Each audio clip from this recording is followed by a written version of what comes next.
This is Skip Bertman, and as a coach for over 50 years and the father of 4 daughters, we've had a lot of happiness and accumulated lots of stuff. Dependable Storage wants your stuff. Now open in Baton Rouge. Visit dependablestorage.com. Many people are injured and can't afford to get the treatment they need because insurance companies won't pay until the case is closed. I'm attorney Spencer Callahan. I'd like to help. Spencer Callahan is the one to see. Call 387-2323. Offices in Baton Rouge.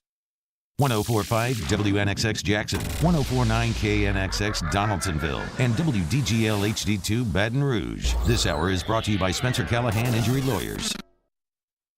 Titan Lebatard Show with the Stugatz. When Mike Evans plays against Marshawn Lattimore, the last 3 times he has played against Lattimore, 2 targets, 0 receptions, 2 targets, 0 receptions, 2 targets, 0 receptions.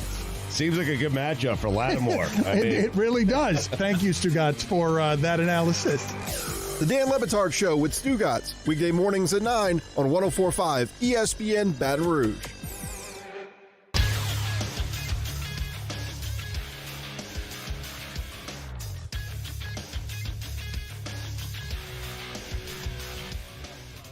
Good morning. It's 7 a.m. on Wednesday, December 2nd. Today in Baton Rouge, expect to see partly cloudy skies with a high of 62. Coming up today on Off the Bench, presented by All-Star Toyota, ESPN's Booger McFarland joins the show at 7:30. Coach John Brady of the LSU Sports Radio Network stops by at 8. And we have the latest edition of Would You Rather Wednesday at 8:15. Follow today's show on Twitter at OTB_ESPN. Watch live over at the 104.5 ESPN YouTube channel. Get inside the Bayou Ford chat there, and make sure to subscribe to the Off the Bench and Off the Bench Overtime YouTube channels. Set your notifications. New content is posted there daily. Hour number 1 of OTB starts right now.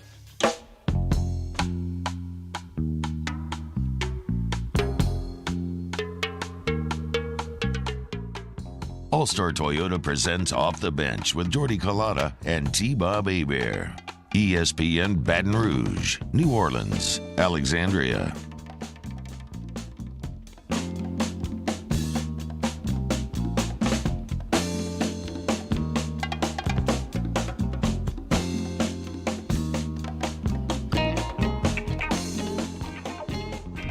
Off and at it, Off the Bench, 104.5 ESPN Baton Rouge, 100.3 ESPN Radio New Orleans, 94.7 ESPN Alexandria, online 104.5ESPN.com. We are on your smart speakers this morning. We're on Alexa. We're also on YouTube. Remember, at 104.5 ESPN. Hit us there. We'll talk LSU basketball with former head coach, now a part of the radio crew. Does the color work for the LSU Sports Radio Network for the basketball calls. John Brady will be here in an hour giving us his thoughts on LSU hoop through the first 3 games. How good can Cam Thomas be? How good is Cam Thomas right now? Reigning SEC Freshman of the Week. Louisiana Tech's in town on Sunday. We'll get a preview of that matchup from Brady coming up in an hour from now. 30 minutes, Booger McFarland talking NFL. Ravens and Steelers playing today. 2:40, they're going to kick it off. Huh. Central Time. What a, fun little afternoon snack. Yeah, man, for sure. Play a game of Would You Rather here on Wednesday, just like we do every week on OTB. We're taking your scenarios inside of the YouTube Bayou Ford chat app. If you want to get over there, remember you can search us at 104.5 ESPN. Just go ahead and subscribe, get notified for all the content that happens there. That way, anytime anything happens here, you'll know about it. Alabama LSU sound, a lot of players speaking yesterday. That number still hovering around 30 with Alabama coming into town on Saturday night. How you feeling, big fella? I feel great.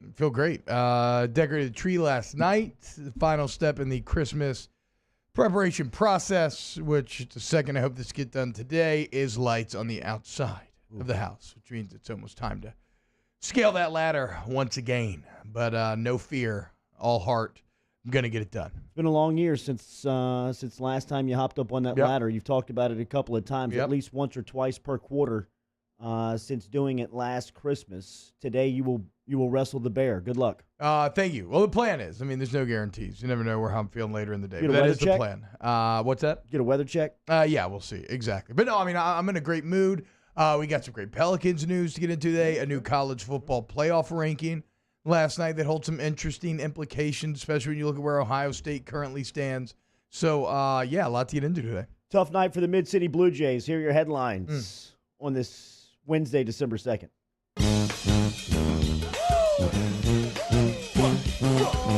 OTB headlines are brought to you by Barbecue Guys. They're your one-stop shop for everything outdoor kitchens and living. Barbecue Guys, helping America host better barbecues since 1998. Cordell Flott, who had 8 tackles last week for LSU versus Texas A&M, was talking about Micah Baskerville yesterday during player availability. With Micah Baskerville, just from the start of camp, Micah's always had his head down, been ready to work.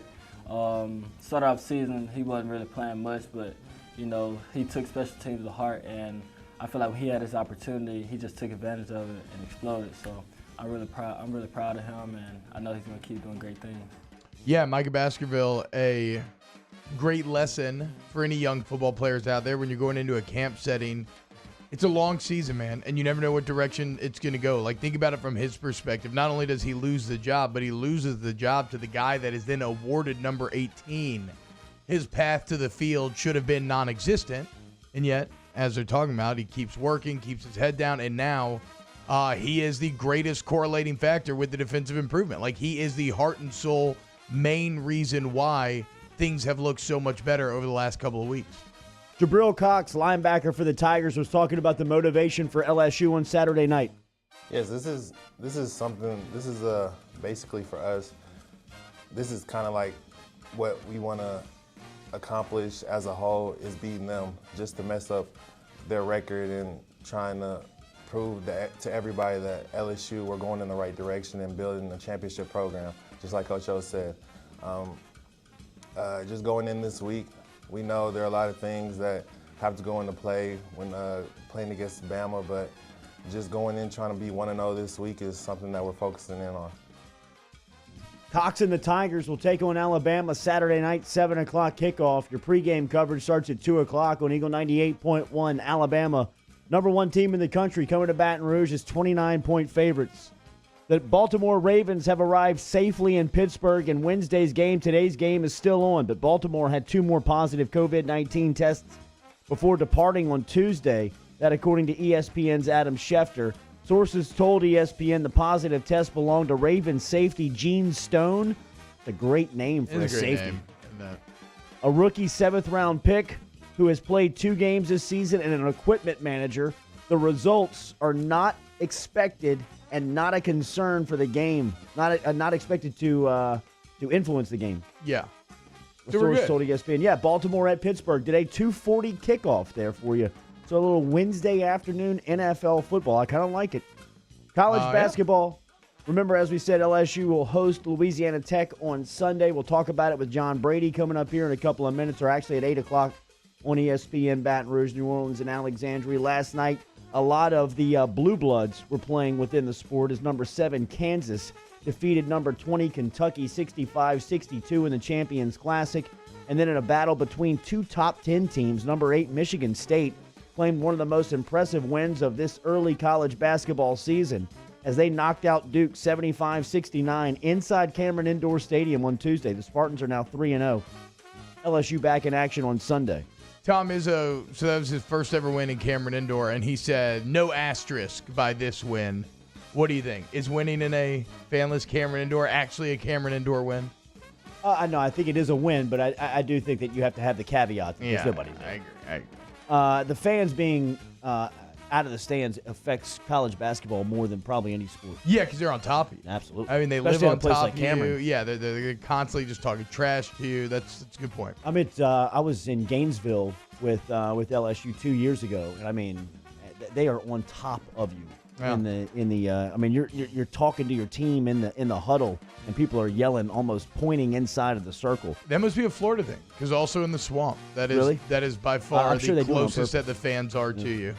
NBA tentatively has scheduled to open its 2020 and 2021 season on December 22nd, but Christmas Day will again feature NBA's marquee games to get the season jump-started. And who's batting first? Zion Williamson and the New Orleans Pelicans will kick it off. New Orleans Pelicans. As the star-powered holiday games will have New Orleans visit Miami to play the reigning Eastern Conference champion. That'll be a noon start to get the day going. The Pelicans played on Christmas Day last year, but an injured Williamson missed that contest against Denver. The rest of the day looks like this. The Warriors will travel to Milwaukee to take on Giannis and the Bucks. After that, it'll be KD, Kyrie traveling to Boston, and it'll be Brooklyn at Boston. And then the primetime game will be Dallas taking on the Los Angeles Lakers. So, and then the nightcap will be the Los Angeles Clippers taking on the Denver Nuggets. It's going to be a great day of NBA basketball. I cannot wait to see the new look Pelicans. So it's going to be the Stan Van Gundy debut. Little Stan side story going back to the Miami Heat, a building, a culture, an organization that he knows very well. I want to see how do Eric Bledsoe and Lonzo Ball work together in that backcourt. Potential to be defensively dominant, right? How do Steven Adams and Zion Williamson work offensively in this pace and space sort of age? And then how improved can the Pelicans? That is going to be Stan Van Gundy's goal number one. He said it from day one, to play better defense. But they've had a week, a couple weeks, a month by the time the season starts to try to implement this system. Where are they at? We'll learn. We'll get some insight into all of these questions on Christmas Day. Going to be a ton of fun to wake up, open presents, have some coffee, some breakfast, and then chill out to watch a Pelicans game at 11 a.m. and then Saints-Vikings at night. Are you kidding me? What an excellent sports day for New Orleans. Those are your headlines. Last one. The Mid-City Blue Jays fell in the second matchup to the South Downs Chargers on Tuesday night. A defensive struggle that went into overtime and saw the Chargers get them 6-0 after 5 quarters. Shout out to the big dogs at both WBRZ and WAFB who were on the sidelines on a Tuesday night. If you came out to Olympia Stadium, your eyes were not deceiving you. That was Michael Cobble, director of the sports department at WBRZ, and assistant sports director at WAFB, Jacques Doucette, working the sidelines at a 4th grade football game on a Tuesday night. Boys, salute to you. I appreciate the friendship you made a year for those 4th graders, and maybe some dads too. How are you feeling about all the rumors that are on the message boards right now? I can't go to that stuff, T. All solid season. I'm saying is anybody that watched that game last night saw our deficiencies. The recruiting has already begun. There's a lot We've of got chatter. The skill work. We're going to South Baton Rouge to pick up some linemen. It goes today. There's a lot of chatter that when the cameras came on, the Blue Jays shrunk a little bit. I would say that. I think they got a little scared of the big. I'm just saying what the message boards are saying, okay? On Blue Jay droppings. Sounds like the message boards didn't watch the game. They just watched the highlights on the news. I would say go to the film. You would see what happened. We had our chances. Just didn't make the plays last night. But it was a great night. It was fun for the kids. It was great for the kids. It was fun for the parents, and it's going to be a fun next couple of years watching these kids compete and grow up. So it was cool. Thank you again to Jacques and Cobble. Really that was cool, man. That was cool. It made those kids' night. All right, those are your headlines. What's trending here on Off the Bench, ESPN, Baton Rouge, New Orleans, and Alexandria. Your headlines every day here on OTB are brought to you by Barbecue Guys. Remember, you can find Barbecue Guys. The showroom is fantastic over there on Airway Drive off of Airline. Check them out online, bbqguys.com. All right, we're loaded today. We'll talk to John Brady about the LSU basketball team coming up here in less than an hour. That'll be 8 a.m. We'll talk NFL with Booger McFarland, 7:30 this morning. Would you rather Wednesday? Paint us a scenario inside the Bayou Ford chat app. We'll get to it at 8:15 this morning. Come back with us. OTB rolling on. Off the Bench with Jordy Culotta and T-Bob Hebert. ESPN Baton Rouge, New Orleans, Alexandria. Brought to you daily by All-Star Toyota. Remember, online at allstartoyotaofbatonrouge.com. You can rent a car. If you're looking to rent a vehicle for the holidays, Miss Lisa Sessions over there in the service department can get you up and going today. Very easy to get on the road from a rental over at All-Star Toyota. Go see Miss Lisa. Tell her you heard it right here on Off the Bench. But they can sell you a vehicle today as well. Aaron Piku, who runs the sales department over there, has a vast selection of brand new cars on the showroom floor on the corner of Goodwood and Airline. Stop in and see them. If you want to shop it online, you can. All-Star Toyota of BatonRouge.com. Yeah, big shout out to Aaron and my guy Richard Jones. They helped me find my family's new vehicles, right? We didn't think we were going to need 2 new cars in 2020, but lo and behold, here we are with a brand new minivan for the fam, leasing a 2020 Camry. It's incredible, but guess what? Screw 2020. The 2021s are here. So go to All-Star Toyota of Baton Rouge.com or go into the showroom today. Check it out for yourself. Trust me, let them be your guide. All-Star Toyota, Baton Rouge.com. Our listeners fire off their opinions on the jimsfirearms.net hotline at 499-1045. Keep listening for your next chance to shoot us your thoughts with the jimsfirearms.net hotline on 1045 ESPN Baton Rouge. At All-Star Toyota, you get it all. If you're in the market for an all-new Toyota vehicle, come see our friendly and knowledgeable sales team at All-Star Toyota. Located in Baton Rouge at the corner of Airline and Goodwood, we've been serving our community since 2005 by offering a large selection of new Toyota cars, trucks, and SUVs. Get behind the wheel of your dream car and take a test drive at All-Star Toyota today. Gulf Coast Bank and Trust is a local bank with a straightforward philosophy. It's about doing the right thing for our customers. Participating in our community with annual local fundraisers. Offering individual attention in a modern banking atmosphere with a trusted local company. Gulf Coast Bank invested in technology with a local touch, giving our customers the power to bank anywhere, anytime. We're building relationships through personal service as the bank that cares about you. Gulf Coast Bank and Trust, the bank that cares about you. I've been doing business with Luba for 25 years. They're dependable, trustworthy. It's just the attention to detail with our clients. Our folks have years and years of experience. They're highly trained professionals, but many companies have that asset.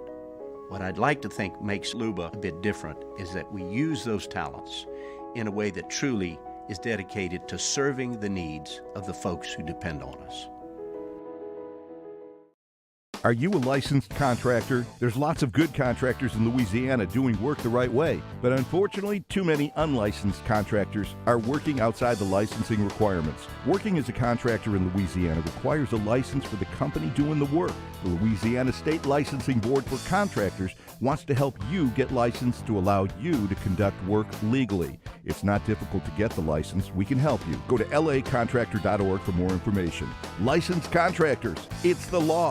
Gulf Coast Office Products is a nationally recognized Savin office equipment dealer based right here in Louisiana. Over 100 employees strong, Gulf Coast has the boots on the ground to support all vertical markets from education, engineering, legal, and finance. With the latest in office technology from desktop to production segment units, Gulf Coast and Savin have the perfect fit for you.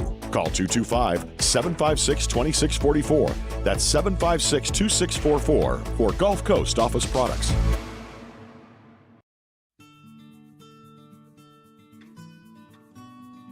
This is a house call. This is a follow-up appointment. This is a diabetes checkup. This isn't just more convenient care, it's more advanced care. This is innovating healthcare at Louisiana's #1 hospital, Auctioner. Service Mastery League. Hey, it's Matt Moscona inviting you to join us for Wednesday's Hump Day AFR presented by Plucker. So how much has the Saints offense changed with Taysom Hill? Danny Heifetz of The Ringer broke it down. He joins us. Join us as well, 3 to 6, 104.5 ESPN Baton Rouge.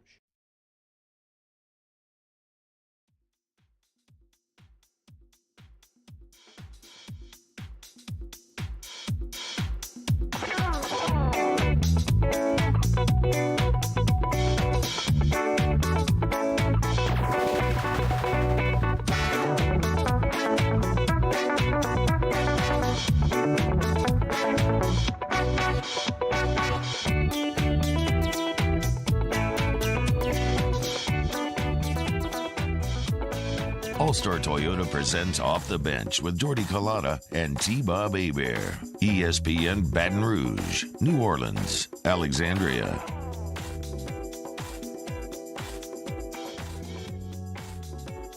Couple of DMs already from some offensive linemen out of South Baton Rouge. Things looking good for 2021 for the Mid-City Blue Jays, boys. You keep reading the message boards, T-Bob. We'll just keep working over here. Hey, just you don't shrink John up Brady when the coming up at cameras 8 come on a.m. next time. That's right. Bright lights. What do you? He calls you to wilt. Ask Lee Gilly what happened when the lights came on in that flag championship.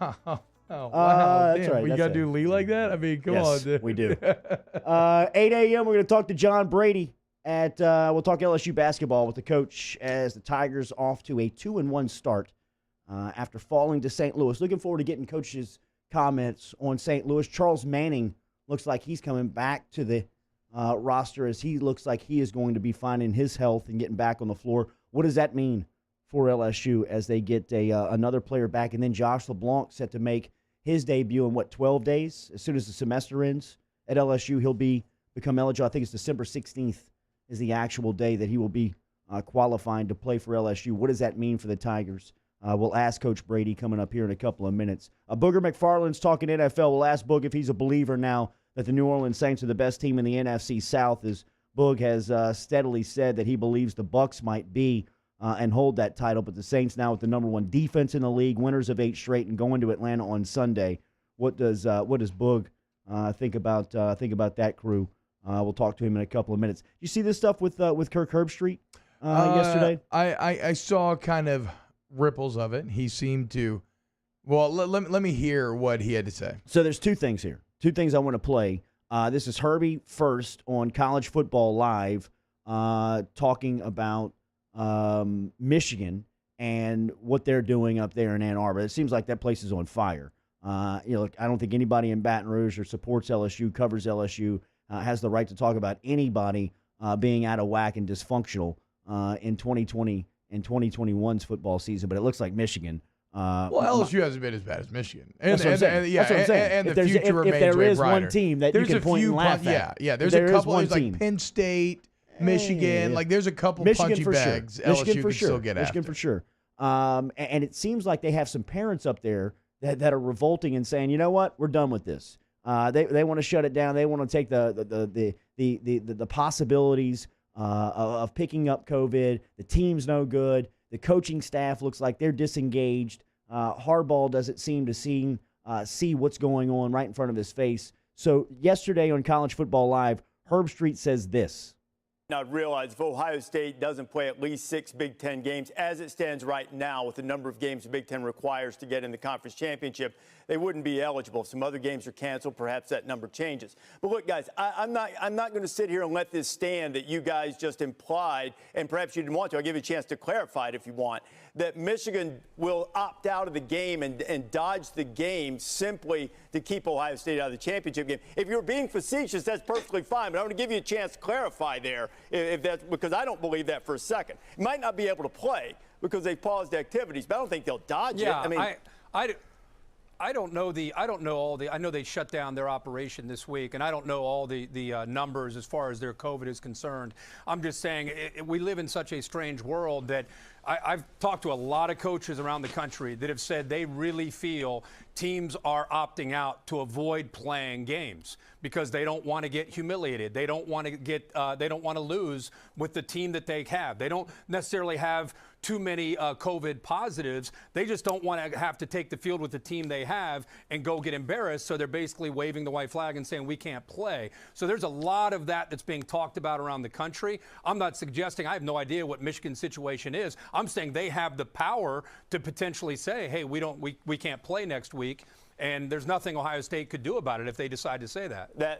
That is true. I'll say this. Any team that does that, that they're not teaching any kind of lesson. They don't stand for anything. They have no courage. They have no character. Anybody that would do that purposely just to sabotage another team. Other than that, I'll say I don't. So that's yesterday on College Football Live. Reese, yeah. I mean, Reese, come on, dude. You think that's not? You don't think that plays a part in the decision making at all? Oh wait, we can avoid getting our ass kicked by Ohio State and also hold Ohio State out of the Big Ten championship and maybe out of the playoff. That is Michigan's best path to stopping their arch rival from accomplishing their goals. LSU looking for positive tests? I know. That's how I'm scared. I'm like, I wish we had the commitment of Harbaugh and Michigan Donaldsonville over here. Glass and Body. Remember, DGBauto.com is where you can find them online. Looking forward to our lunch today with Kenny Frederick Jr. out at the Grapevine. Great restaurant out in Donaldsonville, Louisiana. Local staple out there. Been around a lot longer than Donaldsonville Glass and Body, but Donaldsonville Glass and Body been there for over 40 years. Yeah. So they're the trusted name. Stop in and see them. If you've been in an accident, they can help you out. They are the best in collision repair. They help you out with the customer service and the tow truck as well, 24-hour towing. So they can move the vehicle from the accident site, the office, wherever your car is, back to 415 Division Street, make the repair, and then get it back on the road back and operating. Online, dgbauto.com, dgbauto.com, Donaldsonville Glass and Body. Here was Kirk Herbstreit on his personal account yesterday after those comments saying that Michigan, which I thought he said within the soundbite that he doesn't know what's going on at Michigan. I thought it was a pretty real soundbite. Like I think that a lot of people would look at Michigan and make that assumption if you're just kind of outside looking in the program. And it was the immediate joke we went to on Saturday. It was, but I mean, is there another clip before that one? No. Where he might have been a little more. No, that was it. It was because it was about the waving the white flags. That's what he's apologizing for in this clip. Play this one. Hey guys, just wanted to speak for a second about some comments that I made earlier tonight on our college football ranking show. Made some comments about Michigan, about the potential of them waving a white flag and intentionally trying to avoid playing Ohio State by just saying, hey, we have too many cases and we're going to opt out. I had no business at all saying that. I have no evidence of that. It was completely unfair to the University of Michigan, to Jim Harbaugh, to his players and coaches, and I just want to apologize. I think, if anything, I think we all go through some ups and downs, many downs for a lot of people during this COVID crisis that we're all in. And for me, in college football, I really struggle with where we are. Players opting out, teams canceling games. It just seems like it's a downward spiral. And I think typically I try to remain positive and upbeat. And I think sometimes we all have our breaking points. And I think right now at week 14 with so much negativity surrounding the sport, I think that's sometimes a pressure point for me. Again, I did not mean to insinuate. I have no evidence at all that Michigan right now, they're trying to do the best they can of trying to cover and contain a virus from spreading on that roster. I wish them all the best. Hope they can play Saturday against Maryland. Hope they can play against Ohio State. So again, I misspoke. I'm apologizing. I think I was more just trying to say this is happening around the country. We're seeing that. But it was completely uncalled for to say that Michigan was potentially doing that. I have absolutely no evidence of that. So to Michigan, to their fans, especially to Jim Harbaugh and to those players, I hope everybody's okay regarding the COVID. And I hope they're able to play and get their last two games in and wish them all the best. I got a 25-year track record of not being a guy that pokes at Michigan, even though I'm an Ohio State guy. And I take a lot of pride in being fair, and I was not fair tonight, and I apologize. Look, I think that Herbie was, I think it's a Chappelle situation when keeping it real goes wrong. I think he maybe kept it a little too real. I do get why he has to apologize with his kind of job title, because he is one of the major college football announcers, which and especially not just when an it comes analyst. to Michigan. Yeah, especially because of his Ohio State background, right? But yeah, definitely because not just his role as an analyst, but he calls games. It does a very good job. But if you call games, I mean, look at Reese Davis, right? Reese Davis tries to keep everything as kind of milquetoast and just like middle of the road as possible. Bama boy. Yeah, I know, and which he loves secretly. But that's not the point. He keeps everything very milquetoast, very middle of the road, and Herbie has to kind of live in that same zone. So I mean, Herbie moved from Columbus to Nashville because he wanted to run from that shtick. Yeah. Like, he wanted to get away from that people thought that he was a local, that he bled Ohio State and that he was only there as an Ohio State talking head. So I mean, that's something that he's trying to. I never have gotten and that. he just dropped the facade for just a minute, man. He just said what he was really thinking for a little bit, and unfortunately, I guess it came back to bite. I mean, here's my deal though. Like, I am a bit surprised at how taken aback everybody seems by these cancellations and everything else, because my expectation coming into the season was exactly this, right? And it's just wild how. I don't know. I feel like people are taking an overly pessimistic stance with all these games being canceled and everything. I'm still looking at it from a very optimistic standpoint. A lot of conferences have almost got in full seasons. you're going to have a playoff that could feature teams that have very good resumes, very good and complete and full resumes. And we'll get into those later on. And, I don't think that you're going to have any problem with the champions that are eventually crowned. And we'll see what ends up happening to Ohio State. And maybe that's the biggest domino to fall, is if, because some weird COVID stuff, they end up not having the games to qualify for the Big Ten championship. But that is also partially because of how the Big Ten handled the entire situation. And I think right now the ACC and the SEC are actually looking pretty good. In fact, we'll get into it, but the ACC making power moves, trying to position their best two teams to both get into the college football playoff. Absolutely. All right, we will talk to Booger McFarland next. Remember, it's media day in the SEC. Coaches will be on the SEC teleconference this morning. Ogeron bats leadoff there as it begins at 10 a.m. Central, and then tonight at TJ Ribbs for his weekly radio show. All of that on Eagle 98.1. The radio show tonight, Eagle 98.1, followed up by the Tiger Zone from 8 to 10 o'clock on the LSU flagship. Anymore. Good for you. Booger McFarland next. Off the Bench with Kalata and T-Bob. Brought to you daily by Coy's Diesel. Remember, all night at coysdiesel.com. Get in touch with Coy and the crew today if you're looking for the light, medium, or heavy-duty diesel truck for it to get repaired and back on the road and back operating. The shop is over on Airline Highway. You can stop in and see them at coysdiesel.com. Huge shop on Airline in Gonzales. Stop in today, coysdiesel.com. coysdiesel.com, coysdiesel.com. We talk about them every single day. Great sponsors of this show. If you have a diesel vehicle, I mean, think about it, y'all. The diesel's right there in the name. It's all they do. They are the diesel experts. So, sometimes you need that attention to detail, that care, somebody who knows their way around the unique traits and characteristics of said diesel vehicles. And it doesn't matter year, make, model. They do it all. The common denominator is diesel, okay? And it's not just repairs. So 24/7 emergency roadside assistance through Coys.com. But if you want to upgrade, you need new parts, you put NOS in there. Go to coysdiesel.com, COYS, coysdiesel.com. We opened up the playbook and expanded our coverage. Listen daily in high definition on 98.1 HD2. We are 104.5 ESPN Baton Rouge. Are you a licensed contractor? There's lots of good contractors in Louisiana doing work the right way, but unfortunately, too many unlicensed contractors are working outside the licensing requirements. Working as a contractor in Louisiana requires a license for the company doing the work. The Louisiana State Licensing Board for Contractors wants to help you get licensed to allow you to conduct work legally. It's not difficult to get the license. We can help you. Go to lacontractor.org for more information. Licensed contractors, it's the law. What do Honda lovers look forward to this time of year? Aside from family, turkey, and pie, happy Honda Days at Richard's Honda. It's that time of year when everything is at clearance prices. And since we're stocked up on inventory, you'll have plenty to choose from. Over 700 in stock at transparent prices. Happy Honda Days makes happy customers. Come see why people call Richard's Honda the smart choice. I-12 at Millerville Road and richardshonda.com.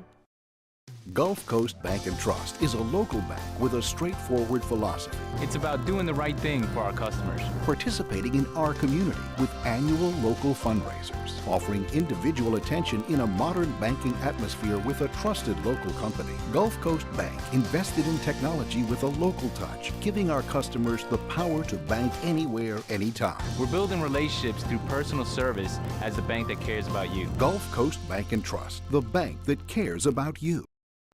At All-Star Toyota, you get it all. If you're in the market for an all-new Toyota vehicle, come see our friendly and knowledgeable sales team at All-Star Toyota.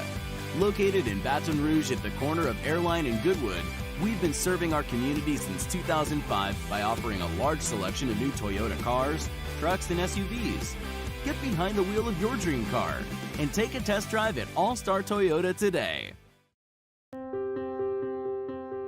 This isn't just another day. It's so much more. Kelly's life was put on hold when her auctioneer primary care doctor discovered a rare blood disorder. Her doctor connected her to an auctioneer care team of cancer, heart, and kidney specialists. With multiple primary care locations around Baton Rouge, same-day appointments, and online scheduling, we're relentless about keeping you healthy. Auctioneer Baton Rouge, innovating healthcare for Kelly. To all of our heroes working on the front lines of this COVID-19 pandemic, Your bravery and selflessness represent the very best of us, and we want to say thank you. I'm asking everyone around the state to join me in celebrating the heroism of our healthcare professionals on the 19th of every month at 1900 hours, that's 7 p.m. Write a note of appreciation, make plans to donate to charitable organizations, or say a prayer. To learn more, visit 19thanks.org. Thank you, and God bless.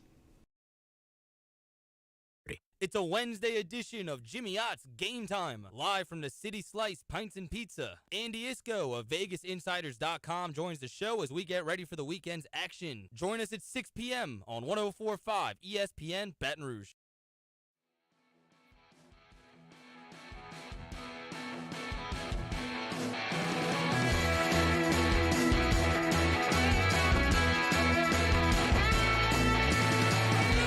All-Star Toyota presents Off the Bench with Jordy Collada and T-Bob Hebert. ESPN Baton Rouge, New Orleans, Alexandria. Every week we talk to Booger McFarland, former Tiger standout, two-time Super Bowl champion, one of the voices and faces of both college and NFL coverage on ESPN. Conversation Weekly is brought to you by Central Plumbing Company. Good morning, Boog. Happy belated Thanksgiving. Same to you, buddy. What's going on? Doing all right, man. Booger luck. You are a 3-1 great out of the 3-1-8. So was Terrace Marshall. Marshall had a stellar LSU career. Banged up when he got here, and then got banged up during the championship season, but came back and made a huge impact during that offensive run and has been the best offensive player on LSU's team up to this point. What'd you make of the news of him stepping away here in Bama Week? Well, I think you got to understand, man. These kids are. It's a different year in 2020. He's given a lot of time to LSU. He's been hurt. He showed up and produced in a season that was kind of uneasy with COVID and everything that's going on. So I think these kids are going to make the best decision for them, man, and for him. You know, I get it, and I truly understand some people that say, well, why don't you go ahead and finish what you started? But at this point in time, with the way that our young quarterbacks are struggling and really not having anything to prove for him, I think he made the right decision. Think he's a first-rounder? I don't know if he'll go in the first round. I think he has an opportunity, depending on how he performs at the combine and the interviews, et cetera, et cetera. He has the talent to be a first-rounder. Now, it's going to depend on how he performs and what he shows the scouts when that time is. But I think there's an opportunity for obviously Chase, you know, to be among the top 5 receivers picked, no doubt. Boog. Come on. Admit it. Admit it. Well, I'm listening now, buddy. The Saints are better than the Buccaneers. Well, yeah, right now they're better. But, like, T-Bob, think about this. I'll give you a scenario. Watch this here. I want you to go back and Google this. The year we won the Super Bowl in Indy, T-Bob, we lost 4 out of our last 7 games. Everybody said the Colts are dead. We're done. There's terrible defense. We won the Super Bowl. Okay. And so the only thing I tell you is relax. It's a long season. Let's not make referendums week to week. The Bucs are obviously struggling right now. The Saints won. By the way, that offense looked terrible. Okay, if we really want to talk about the Saints are the best team, that's fine. You honestly There's no think Taysom Hill is going to beat someone throwing for 70 yards? Like Taysom Hill is the bridge. We just need Breeze's 17 ribs to heal. Well, exactly. So it's not a week-to-week league. Let's look at the totality when it's all said and done. The Bucs are going to be in the playoffs. The Saints are going to be in the playoffs, and something tells me we will have this conversation again. I told y'all. He is waiting for that final stand in the playoffs. He's waiting for it. Happy Gilmore drive. He's going to leave that door open to victory lap over us. Talking to Booger McFarland at ESPN Booger. Boog, what about today's game? A little Wednesday afternoon delight, little Steelers-Ravens, a game that probably felt way more exciting like a couple months ago than maybe it looks today. What's your read on the big AFC game? Man, I'm just hoping to get the game played, man. To be honest with you. To me, that's the big deal. Let's figure out a way to get this game played. I think they will. Hopefully, it's competitive. I don't think it really will be. I think at the end of the day, the Steelers are obviously the better team with the Ravens being depleted. And even when they were at full strength, the Steelers were the better team. So I think what you have to look at now is can Baltimore salvage something and get healthy by the time the regular season is over and then you get ready to go into the postseason. And so let's talk then about the Steelers because they're 10-0, looking like you said, they might move to 11-0 today. The Chiefs are now winners of 6 in a row. They're 10-1. Who's the big dog? Is it Pittsburgh or is it Kansas City right now? If Kansas City and Pittsburgh play, I think Vegas has Kansas City a slight favorite. To me, it'd be a pick'em game. I love the way that the Steelers defense matches up. But right now, they have clearly separated themselves in the AFC and I think in the league in general. Bug, switching over to the NFC side of things, we broke it down yesterday, but it's looking like a 3-team race for the NFC 1 seed. The Saints in prime position, but no Breeze. And then you got the Seahawks who are all of a sudden right back in. Obviously, the Packers feel like maybe the biggest threat. All 3 of these teams have like pretty easy remaining schedules. Do you have an idea if you had to pick one you think will come out on top today? Well, and it's kind of like what I've said all year long. Is that I think there's about 7 or 8 teams that you could throw in a hat, and you could pull any one of them out based on a number of things. When you look at the Saints, their defense is starting to really, really hum. What's Drew Brees going to look like when he shows back up? I think that's the Saints deal. The Packers, if Aaron Rodgers continues to play the way he's playing right now, and the defense is opportunistic, I mean, there really is only 2 people in the MVP conversation. That's Patrick Mahomes and Aaron Rodgers. Yeah. So the Packers are going to be legit. The Bucs have more talent than probably anybody except the Chiefs, so they're still going to be in it. The Rams, I think the Rams can get hot. The Rams play a style of football. Seattle, I mean, that defense. So, man, it's about 7 or 8 teams that I think have separated themselves from everyone. Totally, when you look at it, Kansas City on the AFC side, Tennessee on the AFC side is really good. Like, who wants to tackle Derrick Henry when it comes down to it? I don't. No. You know what I'm saying? And I'll outweigh him by 40 pounds, and I don't want to tackle him. So, you know, it's just one of those things, T-Bob, man, where I think this truly is a wide open playoff race. I know everyone is saying it's Kansas City's and Pittsburgh, but this is really, really wide open. There is no dominant team right now. Do you think that given what home field advantage is or is not this year, have you changed your opinion on how much the 1 seed matters? I mean, it is the only seed that'll get you a bye. The 1 seed does matter because you get a week off. And I don't know about you. I don't know of any team that's lost in a week off. So it is definitely an advantage, okay? When you're at home sitting up with a latte and a nice banana nut muffin watching other teams play, it's a good feeling, okay? So there's an advantage. It's going to be an advantage on both sides. You get healthy, you get rest. And I think that history has shown us there's an easier path to the Super Bowl when you only have to play, 2 games instead of 3. So, yeah, definitely a huge, huge advantage, which is why I think Pittsburgh is going to make a run at 16-0. Because I don't know if Kansas City is going to lose the rest of the year. So you could have 16-0 Pittsburgh, 15-1 Kansas City, and only one of those gets a bye. That'd be wild. Boog, you have a comp on DK Metcalf? Anybody you've seen, like size, speed, play the position? I thought David Boston, like from a while back. Yeah, David Boston had about as much flexibility as you, Jordy. Like really none. He was so pumped up on end zone and all of the other stuff. Yeah, it was unreal. Calvin Johnson would probably be the closest. Calvin Johnson was 6'3", 235, ran 4.3. DK Metcalf is 6'2", 6'3", 235, runs 4.2. So, I mean, those guys are pretty close.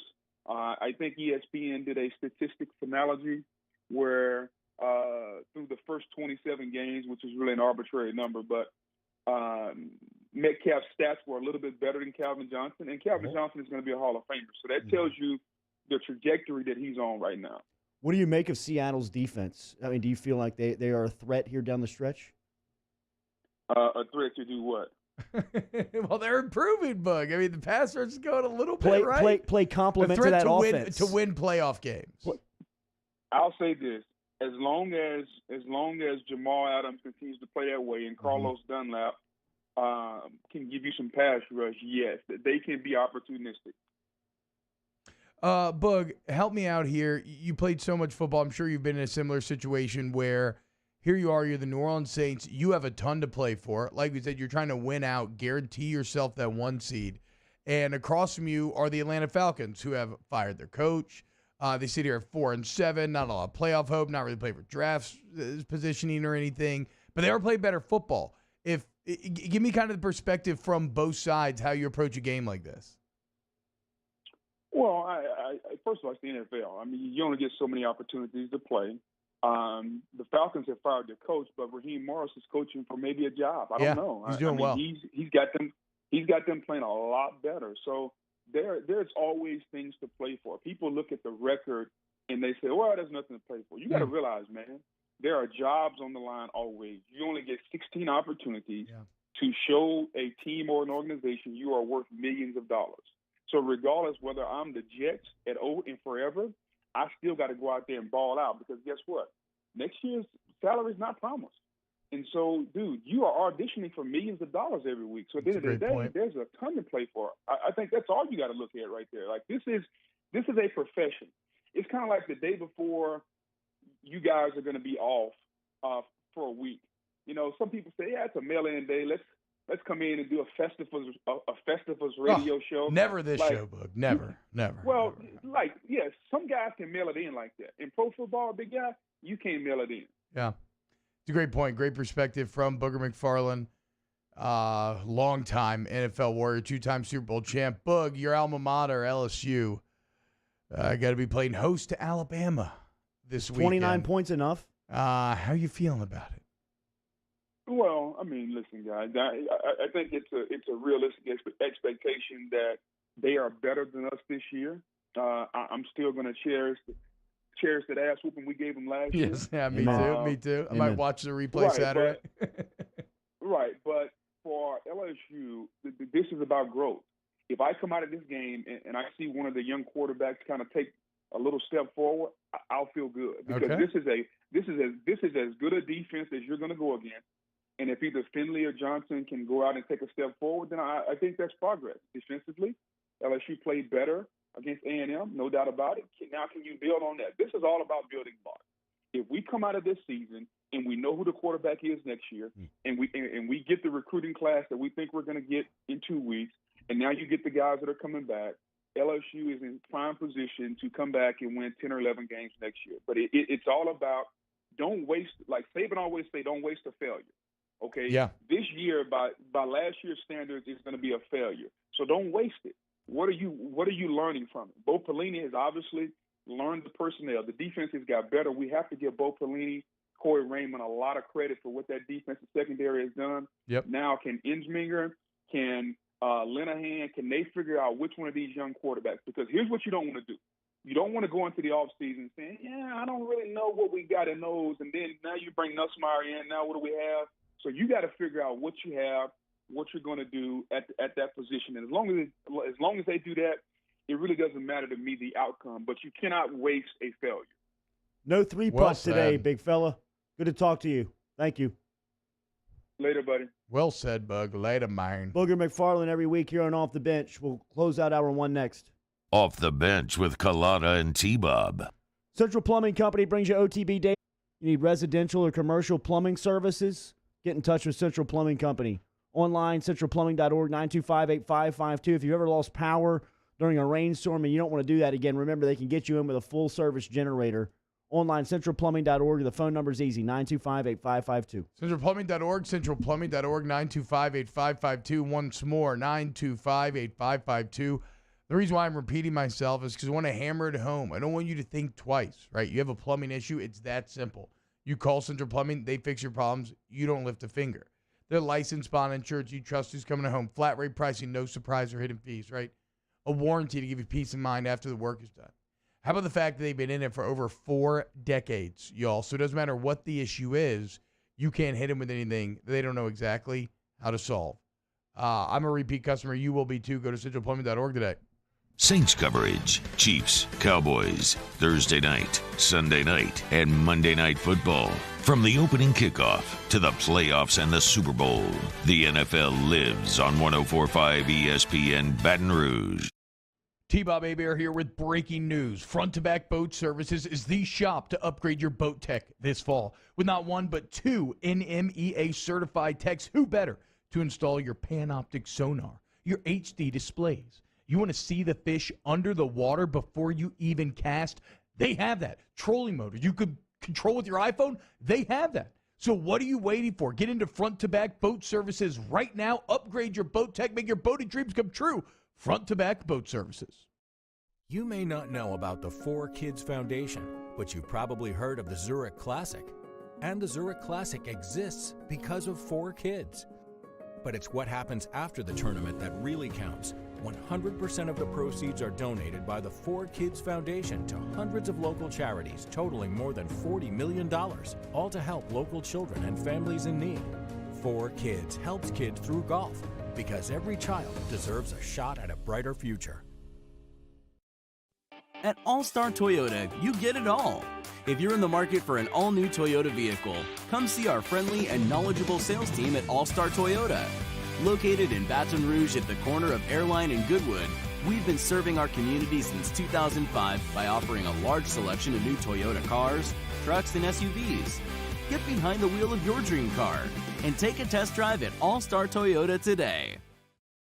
Gulf Coast Bank and Trust is a local bank with a straightforward philosophy. It's about doing the right thing for our customers. Participating in our community with annual local fundraisers, offering individual attention in a modern banking atmosphere with a trusted local company. Gulf Coast Bank invested in technology with a local touch, giving our customers the power to bank anywhere, anytime. We're building relationships through personal service as the bank that cares about you. Gulf Coast Bank and Trust, the bank that cares about you.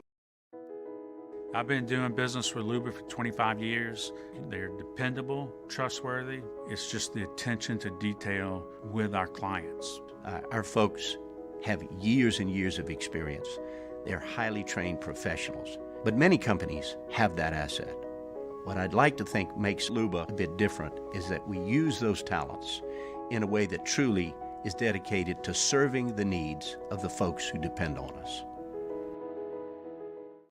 Are you a licensed contractor? There's lots of good contractors in Louisiana doing work the right way, but unfortunately, too many unlicensed contractors are working outside the licensing requirements. Working as a contractor in Louisiana requires a license for the company doing the work. The Louisiana State Licensing Board for Contractors wants to help you get licensed to allow you to conduct work legally. It's not difficult to get the license. We can help you. Go to lacontractor.org for more information. Licensed contractors, it's the law. Yo, join us for a Wednesday edition of Hanging with Hester and Haney, presented by Richards Honda from noon to 3. We'll welcome on Peter Burns of the SEC Network and Alex Scarborough of ESPN. Join us on 104.5 ESPN Baton Rouge.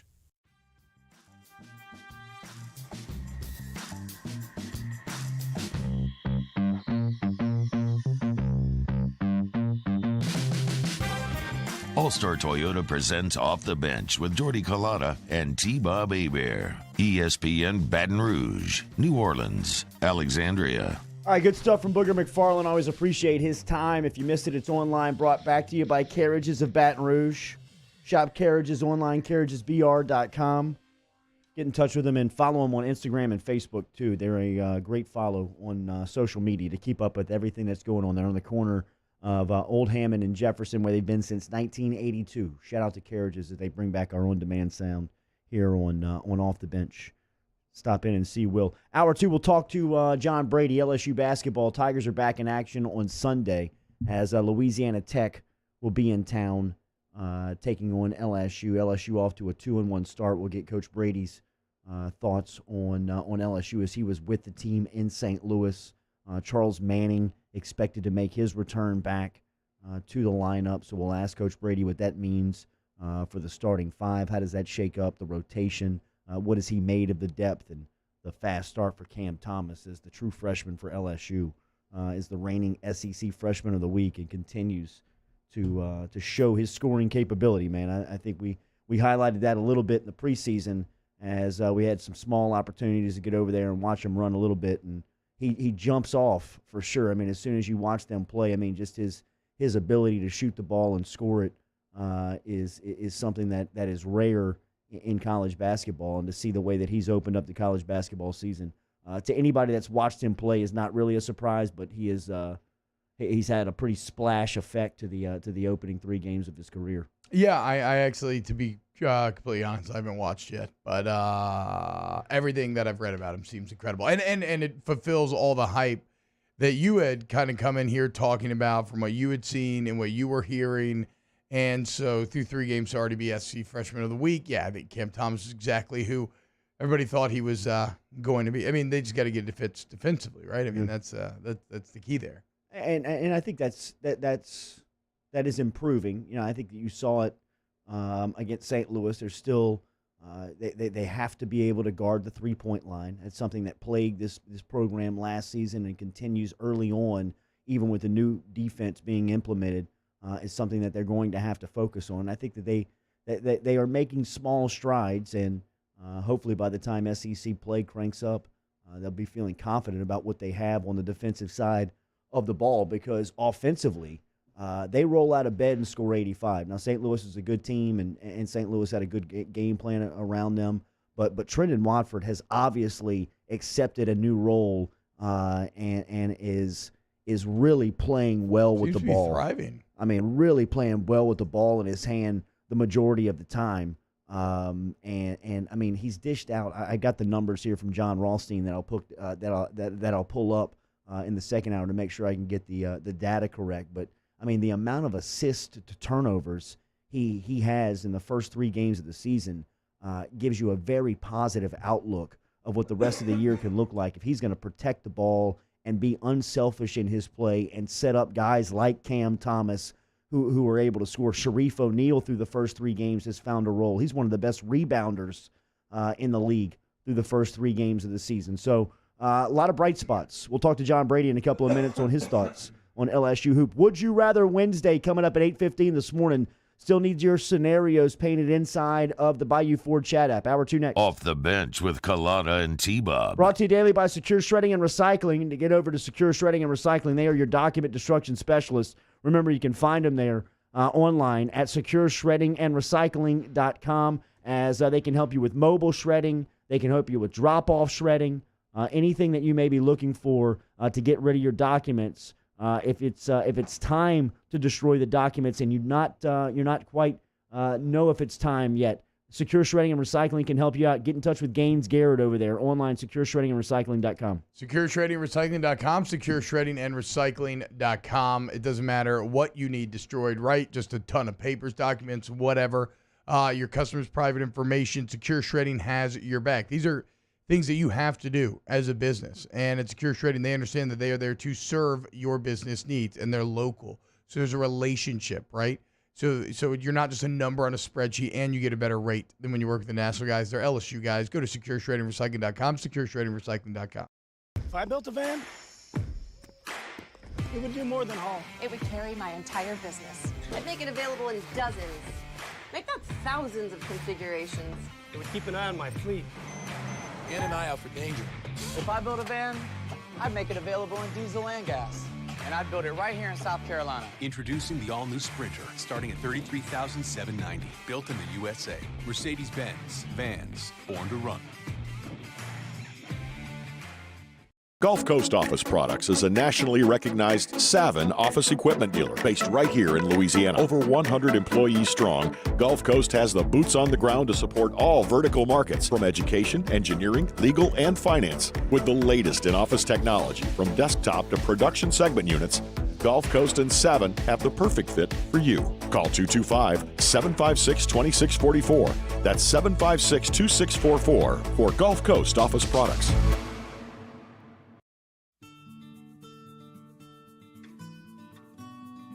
This is a house call. This is a follow-up appointment. This is a diabetes checkup.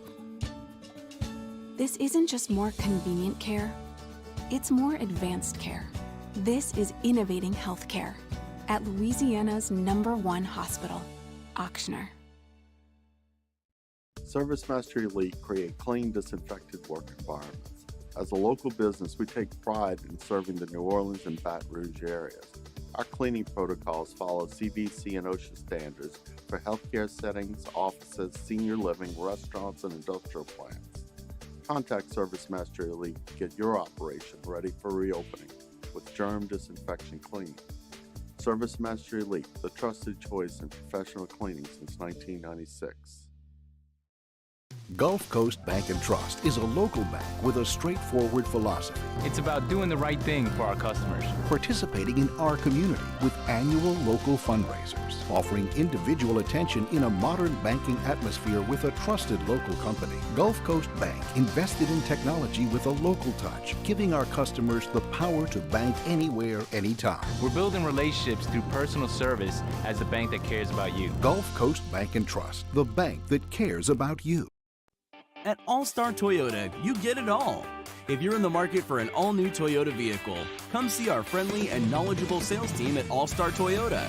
Located in Baton Rouge at the corner of Airline and Goodwood, we've been serving our community since 2005 by offering a large selection of new Toyota cars, trucks, and SUVs. Get behind the wheel of your dream car and take a test drive at All-Star Toyota today.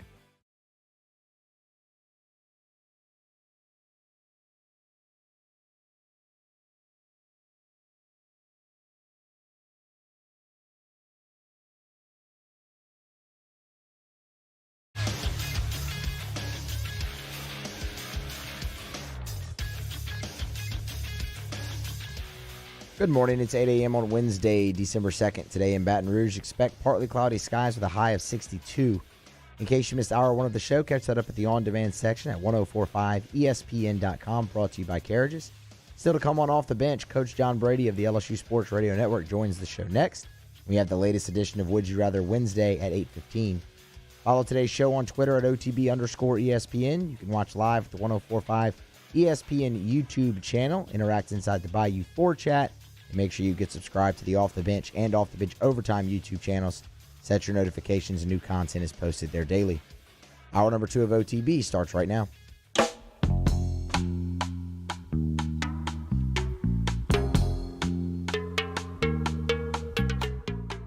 All-Star Toyota presents Off the Bench with Jordy Collada and T-Bob Hebert. ESPN Baton Rouge, New Orleans, Alexandria.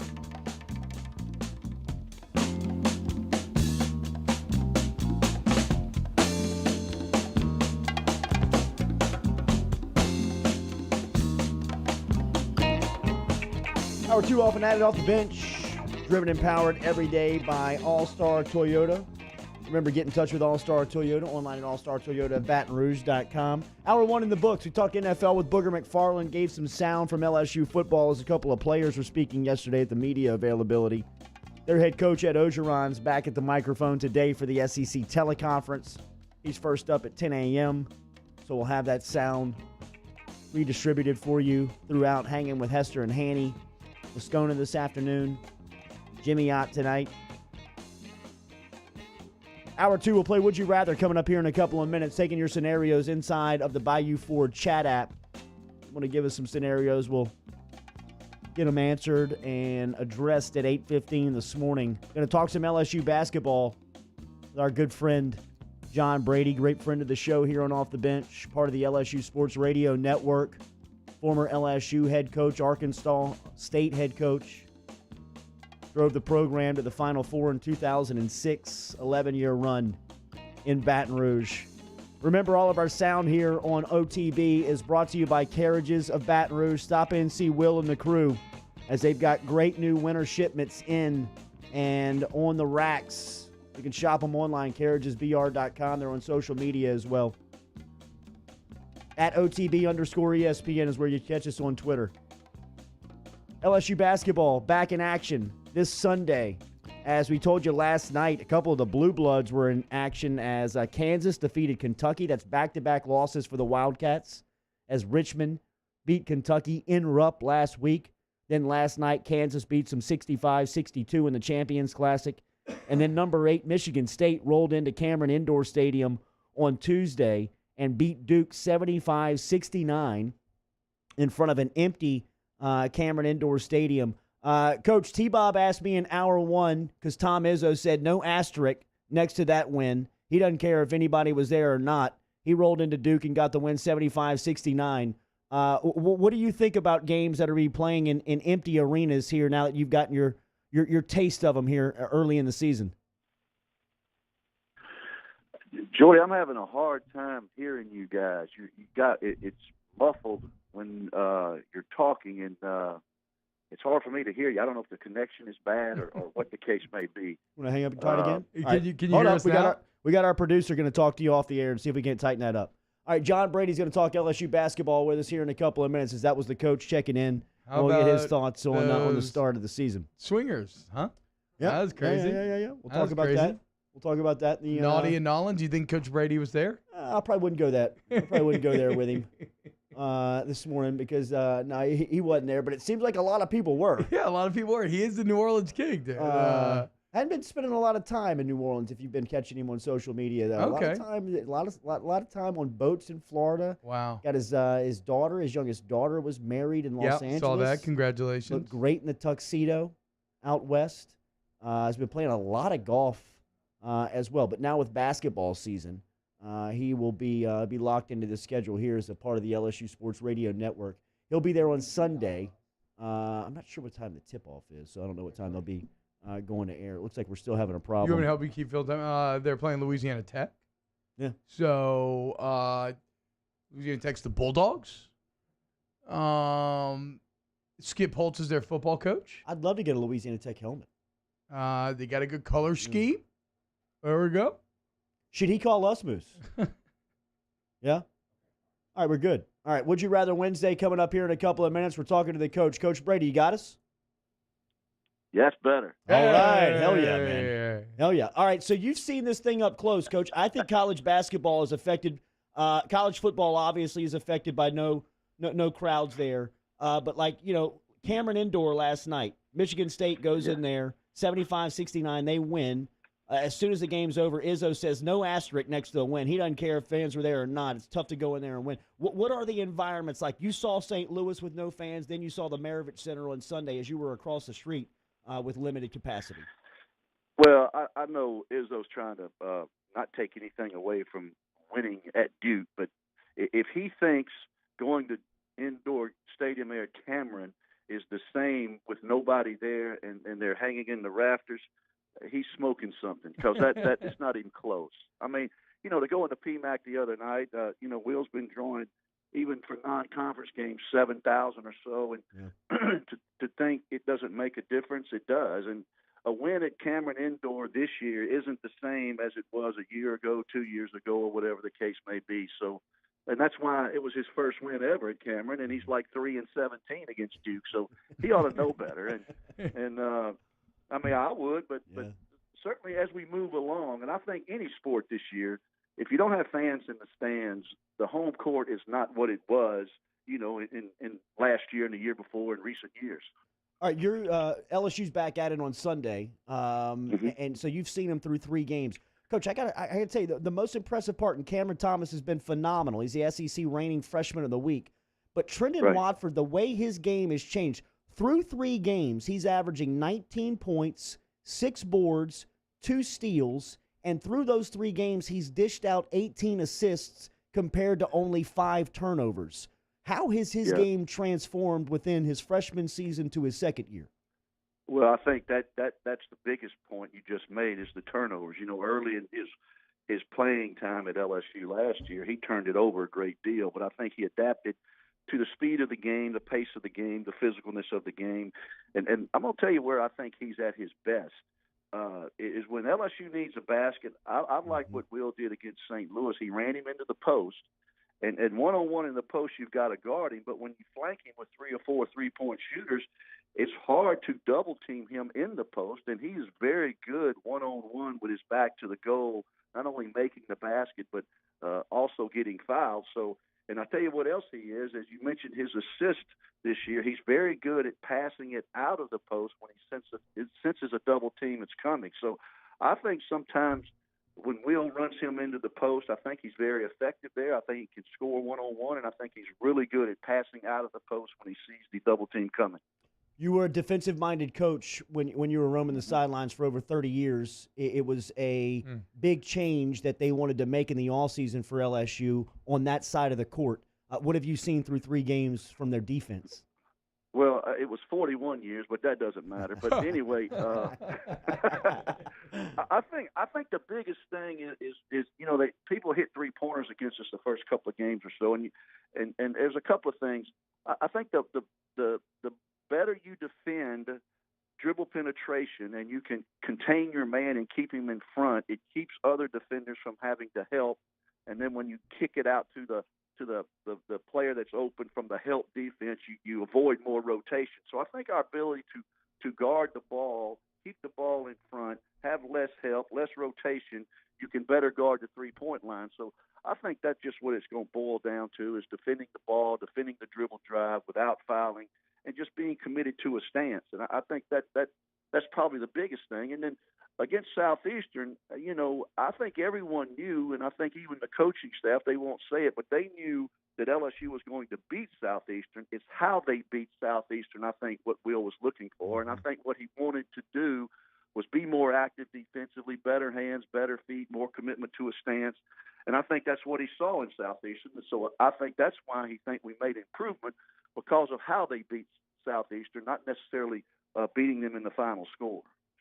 Talking to Coach John Brady here on Off the Bench, 105.3, 94.7 ESPN. Coach, we are on 100.3, which is also the station of the New Orleans Pelicans. And I know that basketball coach, you such a fraternity, so I'd be remiss if I didn't ask you about the new hire. What do you think about the Pels? Speaking of defense, bringing in Stan Van Gundy to be the head guy. I don't know him, but I've kind of watched his teams play. I've always thought the Pelicans offensively were pretty good. I thought they could score. I thought they scored enough baskets. I just thought on the defensive end they weren't consistent enough and they weren't tough enough. And I think this guy here is going to make them guard. And I think if the Pelicans, regardless of the players they have, I think they've got a good collection of players. I think they're going to be able to score the ball. I think if they defend a little bit better, get back in transition, don't give up easy baskets, I think they make the playoffs. Now, I may be totally wrong, but I think an emphasis more on defending it for consistent periods without fouling, I think it changes them, gives them 10 or 12 more wins, and I think they make the playoffs. Yeah, it's actually a great story of Brandon Ingram leaving the bubble, where he basically told Griffin and Langdon, look, I don't plan on ever missing the playoffs again in my career. And then they convinced him that, they put together a team to make it happen. We will see.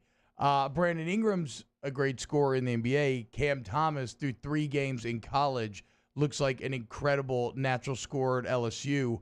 I guess just give me the coaching evaluation of this 18-year-old kid going out and doing what he's done in his first 3.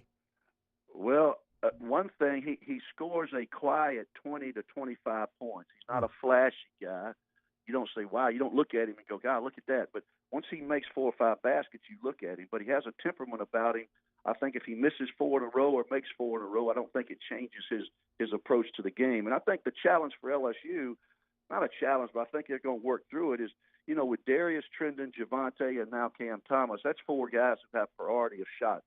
I mean, you've got to get them guys the shots because that's where your baskets are coming from. And I think shot distribution is going to be something that they're going to have to pay attention to. But you still have weapons out there. At any time, any one of those 4 guys can make big baskets. And I think the 5th guy is going to be the guy that's a defender.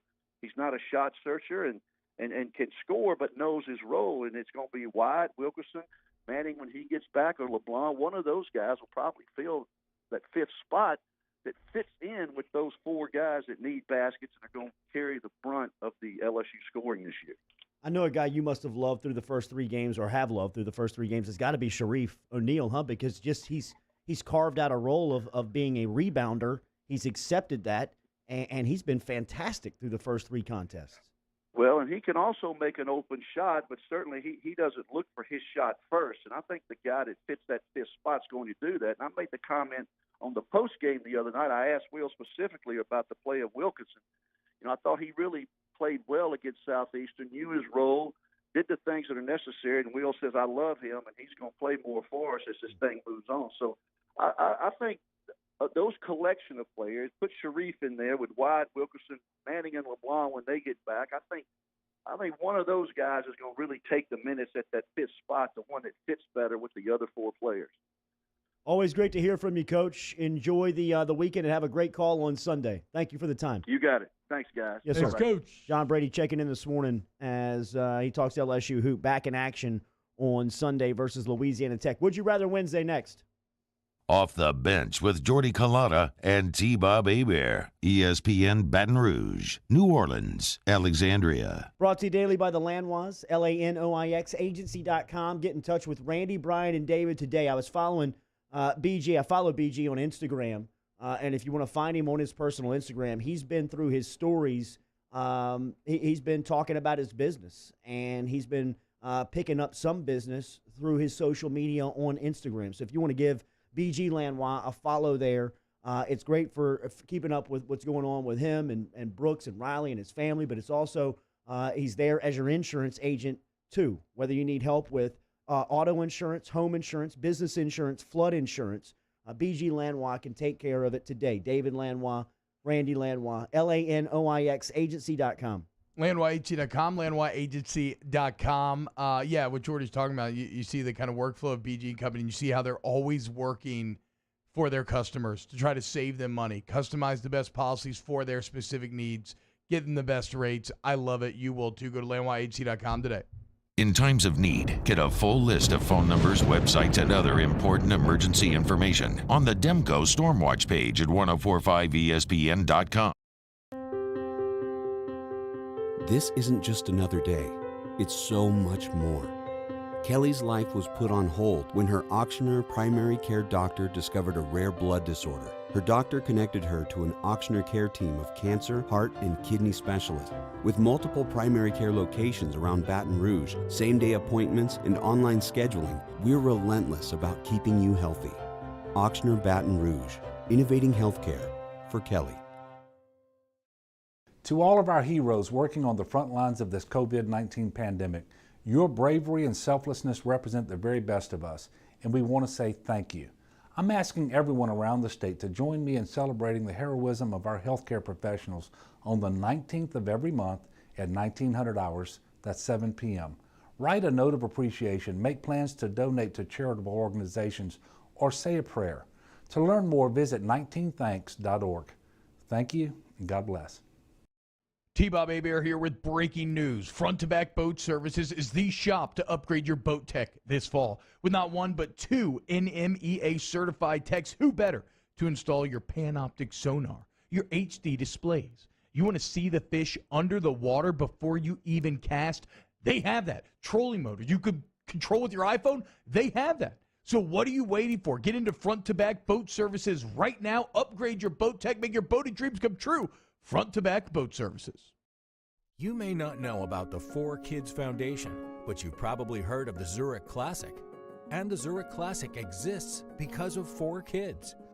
But it's what happens after the tournament that really counts. 100% of the proceeds are donated by the 4Kids Foundation to hundreds of local charities, totaling more than $40 million, all to help local children and families in need. 4Kids helps kids through golf, because every child deserves a shot at a brighter future.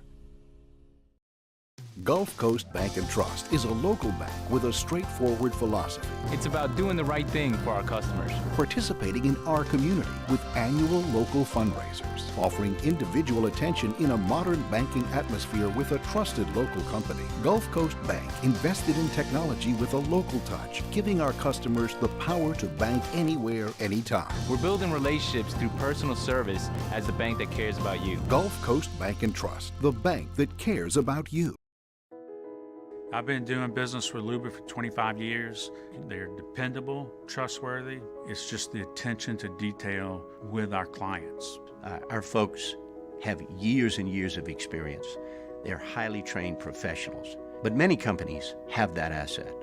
What I'd like to think makes Luba a bit different is that we use those talents in a way that truly is dedicated to serving the needs of the Hey, it's Matt Moscona inviting you to join us for Wednesday's Hump Day AFR presented by Plucker. So how much has the Saints offense changed with Taysom Hill? Danny Heifetz of The Ringer broke it down. He joins us. Join us as well, 3 to 6. 104.5 ESPN Baton Rouge.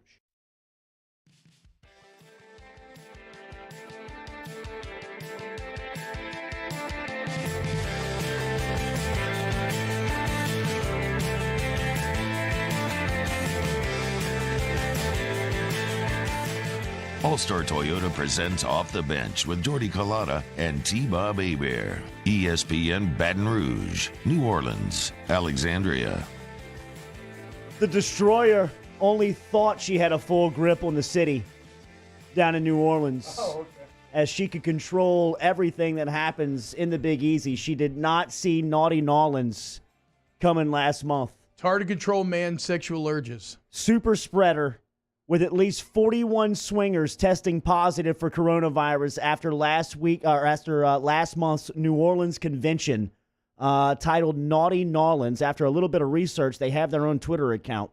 The first test positives came back the day after the swingers convention ended, and 40 more followed. Out of 300 swingers who attended. 300 showed up? 300 showed up. Damn. 41. What the hell is going on, LaToya? 41 have tested positive. That's a positivity rate of 13%. While at least one swinger was hospitalized, the majority of the positive cases showed minor symptoms and were asymptomatic. The organizers have second thoughts about the whole event, telling TMC he wouldn't swing there again in hindsight. Yeah. 300 swingers. What an event. This was a 4-day affair, too. I mean, when are you going to tire out eventually? 4 days? It says included erotic balls, romps, and playrooms at separate locations and swinger clubs. I had no idea.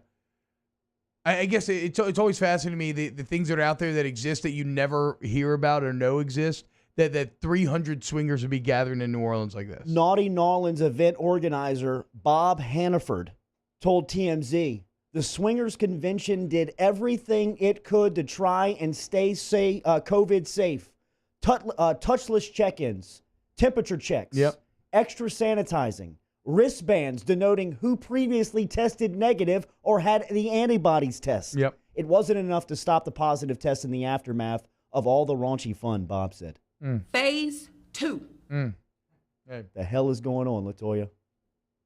Would You Rather Wednesday. Here's the latest edition.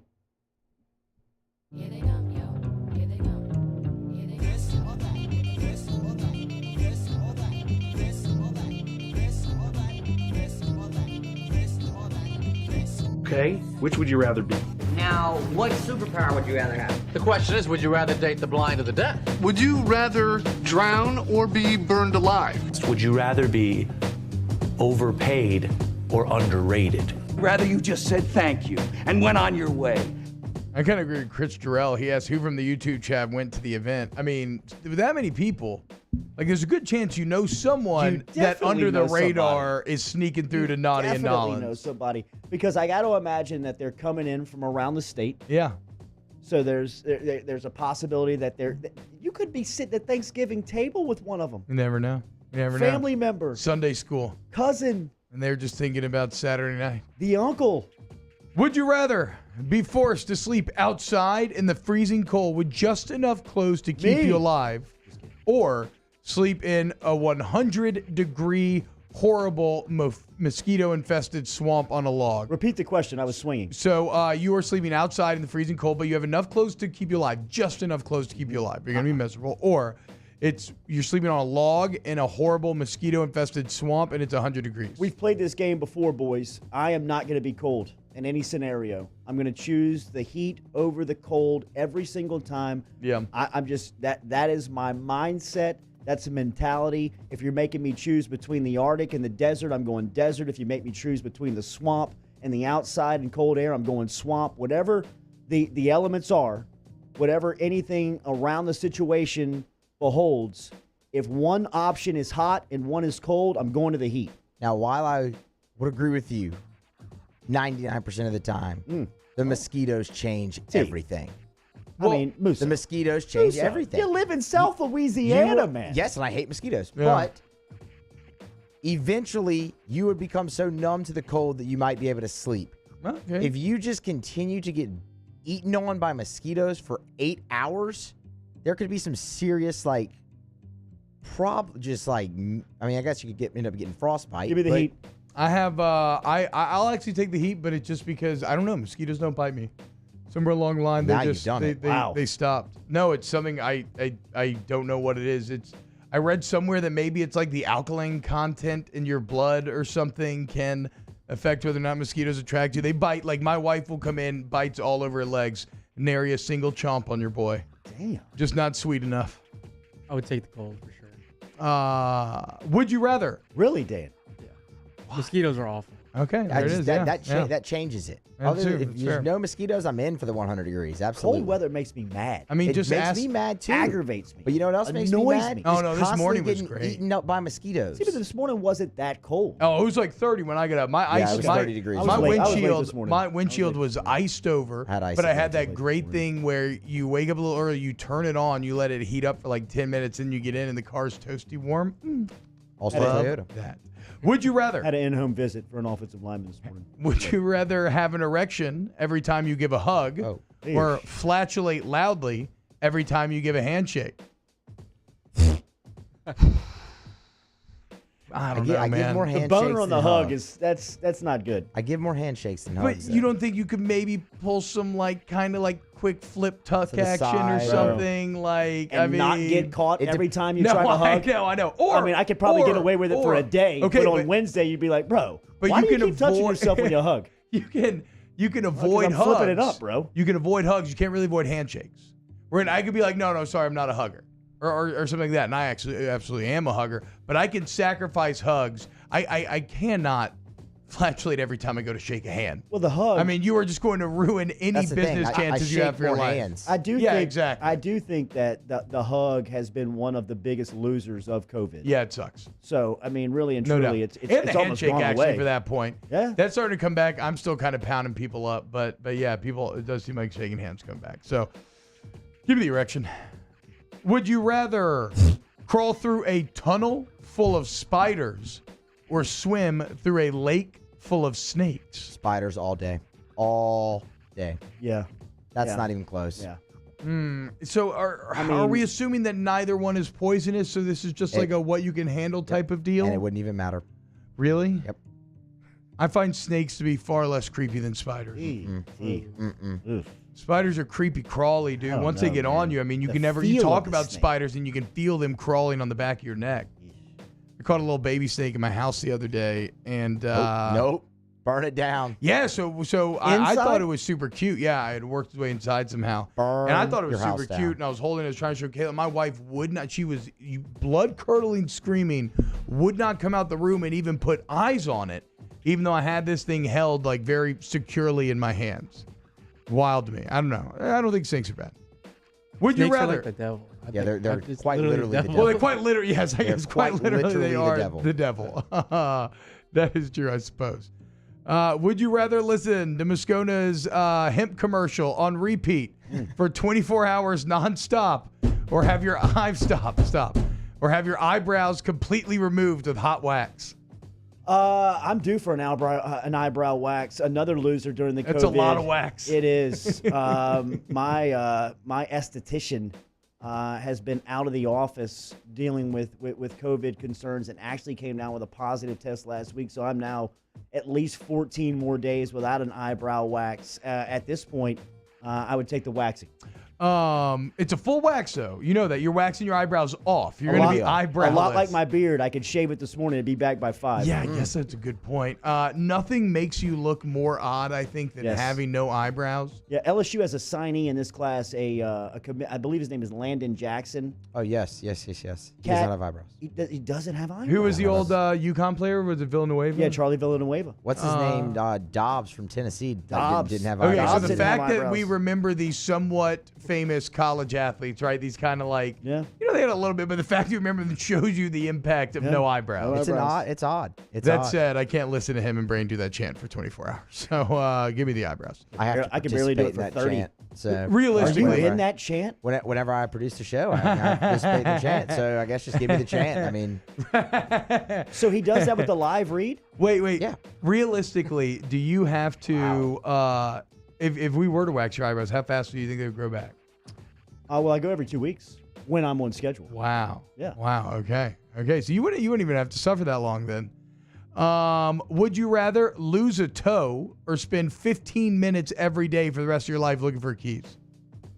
I would honestly cut off my right pinky toe. I can get you a toe. I don't care about my right pinky toe. I've smashed it all hell anyway. I don't even think it touches the ground when I walk, really. I don't think your pinky toe is that important. No. Yeah, that's what I'm saying. I feel like it's almost like it's like a vestigial organ. Go ahead and take that thing. I would lose my mind if I had to look for my keys for 15 minutes every day.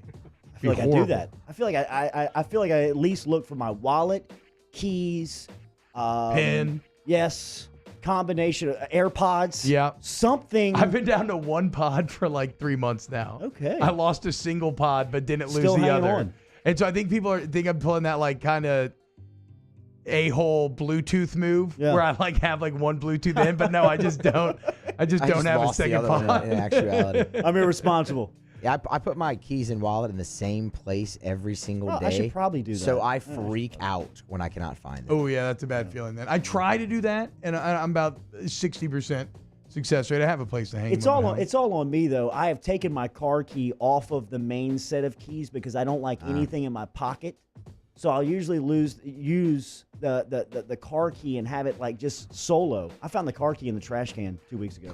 Oh my God! Can you imagine what that what looking for that was like? Oh my God! I wish it was 15 minutes. I think it lasted 45. How'd you find it? I just retraced my steps, and I thought, like I remember going to the trash can, but there's no way I could have thrown the key away, right? Wow. Go to the bottom of the bag, and there's the key. Unreal. That key should have been lost forever. Actually, I wanted to fight myself. I wanted to beat the hell out of myself. All right, really. we'll end with a Saints one. Would you rather play the Seahawks or the Packers in the playoffs if you're the Saints? I'd rather play the Packers. The Seahawks. It's really? Their defense is a joke. But easy. They look a little bit better. They're getting confident. Pass rush is back. Carlos Dunlap and Jamal Adams are difference makers and have changed at least a little bit of the mindset. They're still not that good, but they can beat you on a given day. I think the Saints are better than the Packers. I think they're a better team. I think Russell Wilson neutralizes that argument, and their defense, if they show a sign of life, then they're the best team in the league. They're the best team in the NFC. Yeah, I'm wondering. I don't want to go on the road to either of those. I don't know much about the Packers defense this year either, right? Like, I know that. Let's see points per game defensively where Green Bay is at. Bro, DK Metcalf. Yeah. Like, throw Lattimore on him. He gets hyped for the big time receivers. Who's going to guard Lockett? I was about to say the problem is Tyler Lockett, but you got Jack Rabbit. Janoris Jenkins has been doing work this year. I mean, there's only Did he get hurt last week? Oh, like a little injury. That looked weird. It looked weird how he felt. There's only a 2-point difference. Despite all the talk of Seattle's defense being record-settingly bad, which they were, there's only a 2-point difference. They give up 27 a game. Green Bay gives up 25 a game. Did you mention where that game? I think where they would be played? That's what I said. Does it matter? I don't want to go on the road to either of those. No, I wouldn't. Let's say you get them both at home. Let's say you win the 1 seed. You're favored in both those games. Yeah, I would take Seattle. I would actually. I think a majority. I think I would take Green Bay. I think I would take Green Bay. I think that how Green Bay performed against the Saints defense in that first game would not repeat itself the second game around. Wow, Louis Caro. My brother has no eyelashes.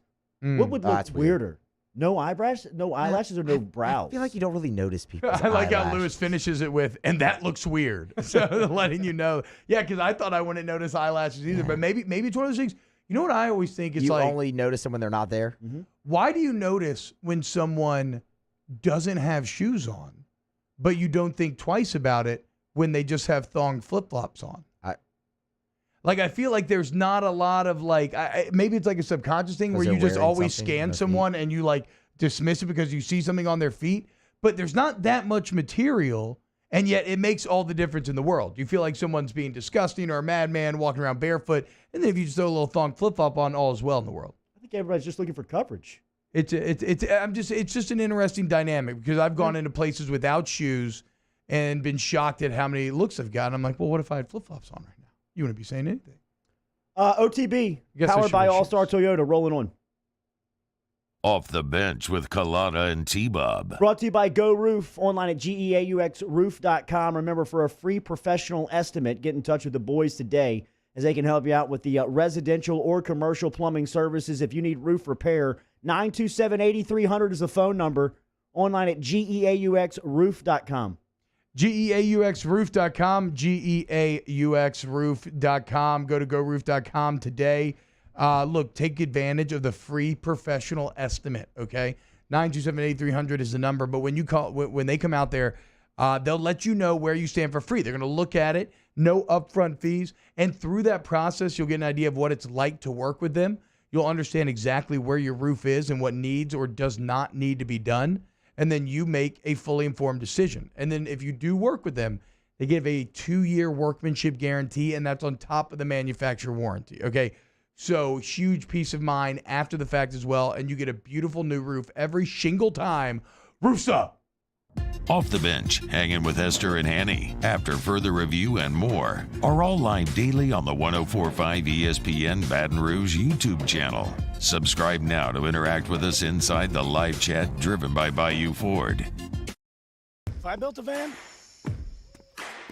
it would do more than haul. It would carry my entire business. I'd make it available in dozens, if not thousands of configurations. It would keep an eye on my fleet. And an eye out for danger. If I built a van, I'd make it available in diesel and gas. And I'd build it right here in South Carolina. Introducing the all-new Sprinter, starting at $33,790. Built in the USA. Mercedes-Benz. Vans. Born to run.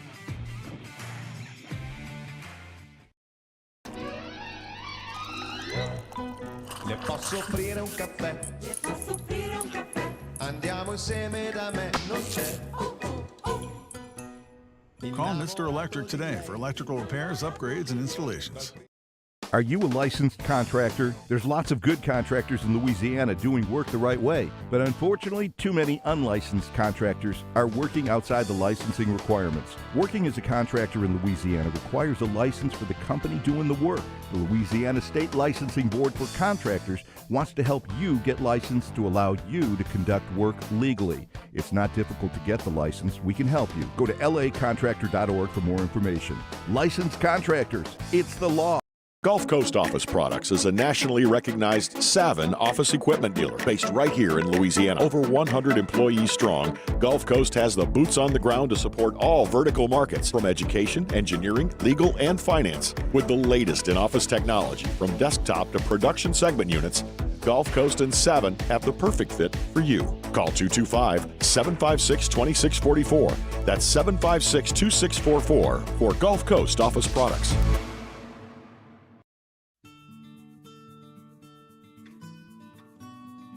This is a house call. This is a follow-up appointment.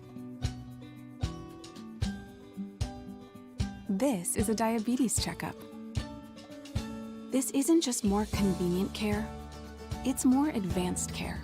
This is innovating healthcare at Louisiana's #1 hospital, Ochsner. ServiceMaster Elite create clean, disinfected work environments. As a local business, we take pride in serving the New Orleans and Baton Rouge areas. Our cleaning protocols follow CDC and OSHA standards for healthcare settings, offices, senior living, restaurants, and industrial plants. Contact ServiceMaster Elite to get your operation ready for reopening with germ disinfection cleaning. ServiceMaster Elite, the trusted choice in professional cleaning since 1996. Hey, T-Bob, sports wouldn't be the same without the die-hard fans, so we're highlighting the fans that do it the most. Every week, 104.5 ESPN Baton Rouge brings you the Citizens Bank. It's a Wednesday edition of Jimmy Ott's Game Time, live from the City Slice Pints and Pizza. Andy Isco of VegasInsiders.com joins the show as we get ready for the weekend's action. Join us at 6 p.m. on 104.5 ESPN Baton Rouge. All-Star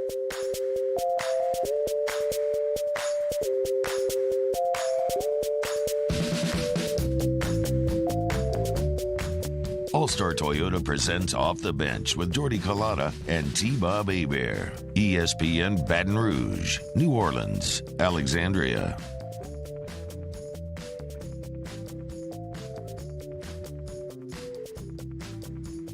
Yo, what's up, y'all? Welcome back. OTB. 104.5, 100.3, 94.7 ESPN. Jeff Marcon, T-Bob, you got to cut that Fabio top long hair. The constant hand brush back. I know it is getting annoying. I've been trying to wait till closer to Christmas.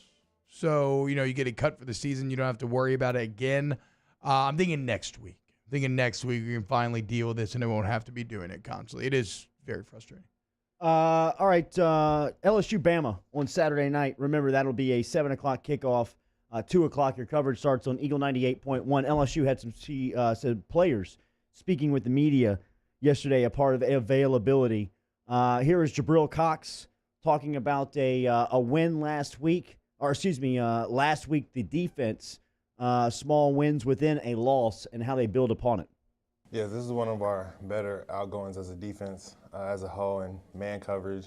The D linemen they got after the quarterback showed some pressure. We were good in game tackling, and just going into Bama, we just want to build off of that and continue to thrive with the aspect of man coverage and getting after the quarterback and creating pressure on him on third downs, especially on third down, which we were, I think, like 2 for 13 on third down, so it was pretty good. Well, they were great on third down against A&M, but that wasn't because of the pressure. It was because of the secondary and the coverage really made Mond hold on to that ball. In fact, the only place where the defense maybe struggled a bit last Saturday was in the pass rush. Kellen Mond had a clean pocket all night long. Credit to A&M's O-line and pass protection. The problem is with that is that Alabama's offensive line is even better than that of Texas A&M. So trying to expect Ali Gay and B.J. Ojulari and Andre Anthony and the rest of the guys to be able to get pressure, especially with 4, does not feel very realistic. Here is Cox talking about the messages around LSU football and that the players hear them. Right. It's Bama week. Everybody knows what this means. Even if you're not part of LSU, even outside, everybody knows that this game right here, this is a rivalry. And just us going in, we just have to stay focused because nobody outside of LSU believes in us except for us. So just this week, we're honing in on our techniques and just trying to build off of what we did against Texas A&M as a defense and trying to come together as one on the offensive side and special teams. Seemed like a big improvement was made on third down from the defense. Here was Cox talking about what that emphasis was last week. Yes, the D linemen, they've been great on third down and getting after the quarterback and making them hurry and pressuring them to make quick decisions. And the back seven, we've been just focusing on knowing where our leverage is and where our help is to go ahead and shut down the receivers, in which they want to have quick game and try to get to the sticks early on third down. So just basically as a whole, we've been focusing on our technique and continuing to thrive in that aspect. So this game right now is a bit like Schrodinger's cat, right? It is either a win or a loss, but there's no way of proving it until you open that box and until the game is played. So you can choose to believe whatever you want to believe. If you want to sit here and believe that it's a win. But let's take it a step further. I have a deep theory on this LSU defense. Have you boys ever heard of non-Newtonian fluid? No. Anybody? Non-Newtonian fluid. Is that Naughty Nolans? Shout out Alex. Yeah. Is that from Naughty Nolans? A lot of fluids were exchanged. None of them were non-Newtonian, though. So shout out Alex Anderson, who helped me remember exactly what I was looking for the other day when I was talking about this in the Hold That podcast. But this LSU defense, so what non-Newtonian fluid does is it's a fascinating property in that the harder you hit it, the firmer it becomes. Wow. You sure? Is that this LSU defense, right? I mean, against the worst offense, the KJ Costello Mississippi State offense, they were quite literally at their worst because that's a little tiny hit. Arkansas's a step up. They took a step up, okay? A&M, the best offense they faced thus far. LSU's defense was the best that they were thus far. Therefore, if this truly is a non-Newtonian LSU defense, Alabama by far will deliver the hardest hit, which means you will guaranteed see the best defensive performance of the season on Saturday when the Tigers shut down the Tide. You heard it here first. T-Bob Hebert telling you about the defensive effort to expect Saturday when number 1 Bama pulls in. Speaking of defense, it'll be Derek Stingley Jr. versus Devontae Smith. Here's what Jabril Cox says on the practice field as the motivation for 24. Yeah, Derek, he's a competitor. We know that Derek, he's one of the best. He is the best DB in the country, and just going against another top talent is something that Derek thrives off of. So, Derek, he's been waiting for this matchup, and he's going to show everybody that he is really the top cornerback in the nation. Terrence Butler inside of the Bayou 4 chat app asks, Do you guys think Ali Gay should come back? He seemed to have cooled off now that teams know about him. To me, Ali Come Gay. back. Are we talking about Ali Gay leaving? Ali Gay is the player that LSU has been losing for the past decade that goes right in line as an example of the roster management we were talking about yesterday when we asked about it at 7:30, and we talked about it Monday, which seems to be plaguing the program still today, is guys like Ali Gay who have had a pretty good year. But, I mean, where would Ali Gay even get drafted right Probably now? around the same point that Jacob Phillips did. When did Jacob Phillips get drafted? 4th round? 3rd round? I mean, I don't know. Look, dude, I don't think would be a middle round guy right. Somebody's going to take a chance. No, on he him. will take a chance. Somebody. He'll be a y'all third or think he fourth would be a round middle guy. round guy right now? Yes. Yeah. Where's his production? I mean, I think that you just in turn the on first film, 2 games. and I mean, you how much do you draft in the middle rounds actually off of production, and how much is off of potential? Okay, yeah, I mean, he does have great size. Gay can come back and be a 1st or 2nd round pick. He's the guy that LSU has to get back. He's the guy that LSU has habitually lost over the years. The guys that are on the fence that you wonder, why in the hell would he go?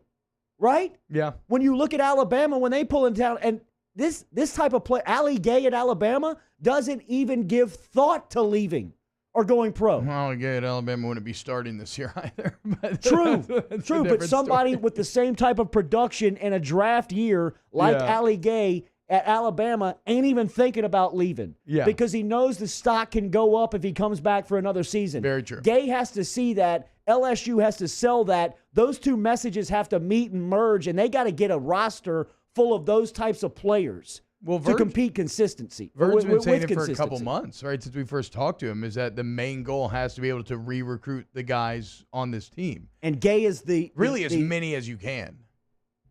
Right. I mean, but Gay to me is the prime example. Yeah. That a guy that will think about it, and that has probably had Ingram. people already in his ear telling him, you should go pro. You've heard about from the pro scouts the first 2 weeks, they fell in love with you. You can run, you're big, you pass rush. Pass rushers are at a premium in the NFL. They get paid second most behind quarterbacks. Go get it. Go get the money. Don't lose another year playing for free. All that stuff I'm sure people are telling him in his ear.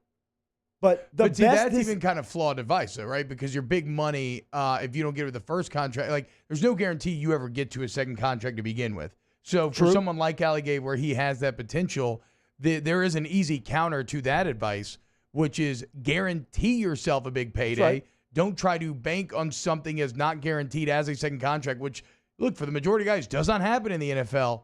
And instead, try to work your draft stock up as much as possible, get paid from day one, and then just handle your business from there. Look, man, Devonta Smith, Alex Leatherwood, those guys are outliers. How they get those guys to come back, I'd love to know.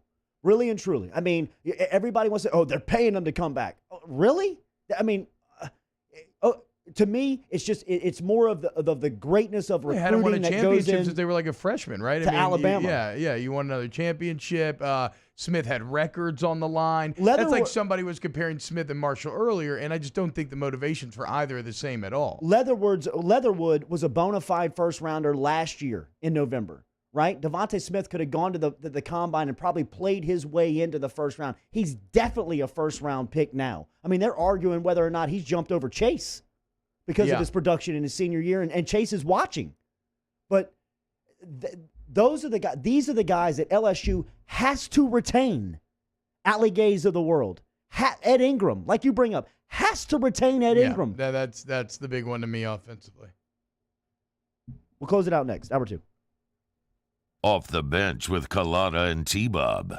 Brought to you daily here on Off the Bench by AccuTemp. AccuTempBR.com is where you find them online. Tiger Tune-Up, you can get half off of it this weekend with the texting the number 31996 is the phone number that you text to get in touch with AccuTemp for your Tiger Tune-Up this weekend during halftime of LSU Alabama. AC, heating, electrical, you can all get it done over at AccuTemp online, AccuTempBR.com.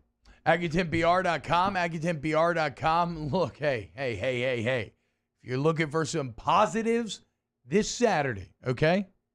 Maybe you're home. When's the last time you got your HVAC system checked out, your heating, your cooling? When's the last time you got everything looked at? Maybe it's been too long. The weather's bouncing back and forth right now. You're using it all over the place. How about this? During halftime of Saturday's game, if you text the word halftime to 31996, you'll get that Tiger tune-up for AccuTemp for $49. Half off. So what are you waiting for? Go to AccuTempBR.com. See why it's so great to work with them. AccuTempBR.com. Our listeners fire off their opinions on the JimsFirearms.net hotline at 499-1045. Keep listening for your next chance to shoot us your thoughts with the JimsFirearms.net hotline on 1045 ESPN Baton Rouge. At All-Star Toyota, you get it all. If you're in the market for an all-new Toyota vehicle, come see our friendly and knowledgeable sales team at All-Star Toyota. Located in Baton Rouge at the corner of Airline and Goodwood, we've been serving our community since 2005 by offering a large selection of new Toyota cars, trucks, and SUVs. Get behind the wheel of your dream car and take a test drive at All-Star Toyota today. Gulf Coast Bank & Trust is a local bank with a straightforward philosophy. It's about doing the right thing for our customers. Participating in our community with annual local fundraisers. Offering individual attention in a modern banking atmosphere with a trusted local company. Gulf Coast Bank invested in technology with a local touch, giving our customers the power to bank anywhere, anytime. We're building relationships through personal service as the bank that cares about you. Gulf Coast Bank & Trust, the bank that cares about you. This isn't just another day. It's so much more. Kelly's life was put on hold when her auctioneer primary care doctor discovered a rare blood disorder. Her doctor connected her to an auctioneer care team of cancer, heart, and kidney specialists. With multiple primary care locations around Baton Rouge, same-day appointments, and online scheduling, we're relentless about keeping you healthy. Auctioneer Baton Rouge, innovating healthcare for Kelly. To all of our heroes working on the front lines of this COVID-19 pandemic, your bravery and selflessness represent the very best of us, and we want to say thank you. I'm asking everyone around the state to join me in celebrating the heroism of our healthcare professionals on the 19th of every month at 1900 hours, that's 7 p.m. Write a note of appreciation, make plans to donate to charitable organizations, or say a prayer. To learn more, visit 19thanks.org. Thank you, and God bless. T-Bob Hebert here with breaking news. Front to Back Boat Services is the shop to upgrade your boat tech this fall. With not one but two NMEA certified techs, who better to install your Panoptic sonar, your HD displays. You want to see the fish under the water before you even cast?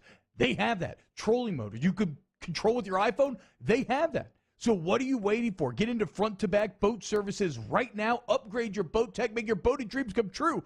Front to Back Boat Services. You may not know about the 4Kids Foundation, but you've probably heard of the Zurich Classic. And the Zurich Classic exists because of 4 kids. But it's what happens after the tournament that really counts. 100% of the proceeds are donated by the 4Kids Foundation to hundreds of local charities, totaling more than $40 million, all to help local children and families in need. 4Kids helps kids through golf, because every child deserves a shot at a brighter future. Yo, join us for a Wednesday edition of Hanging with Hester and Haney, presented by Richards Honda from noon to 3. We'll welcome on Peter Burns of the SEC Network and Alex Scarborough of ESPN. Join us on 104.5 ESPN Baton Rouge.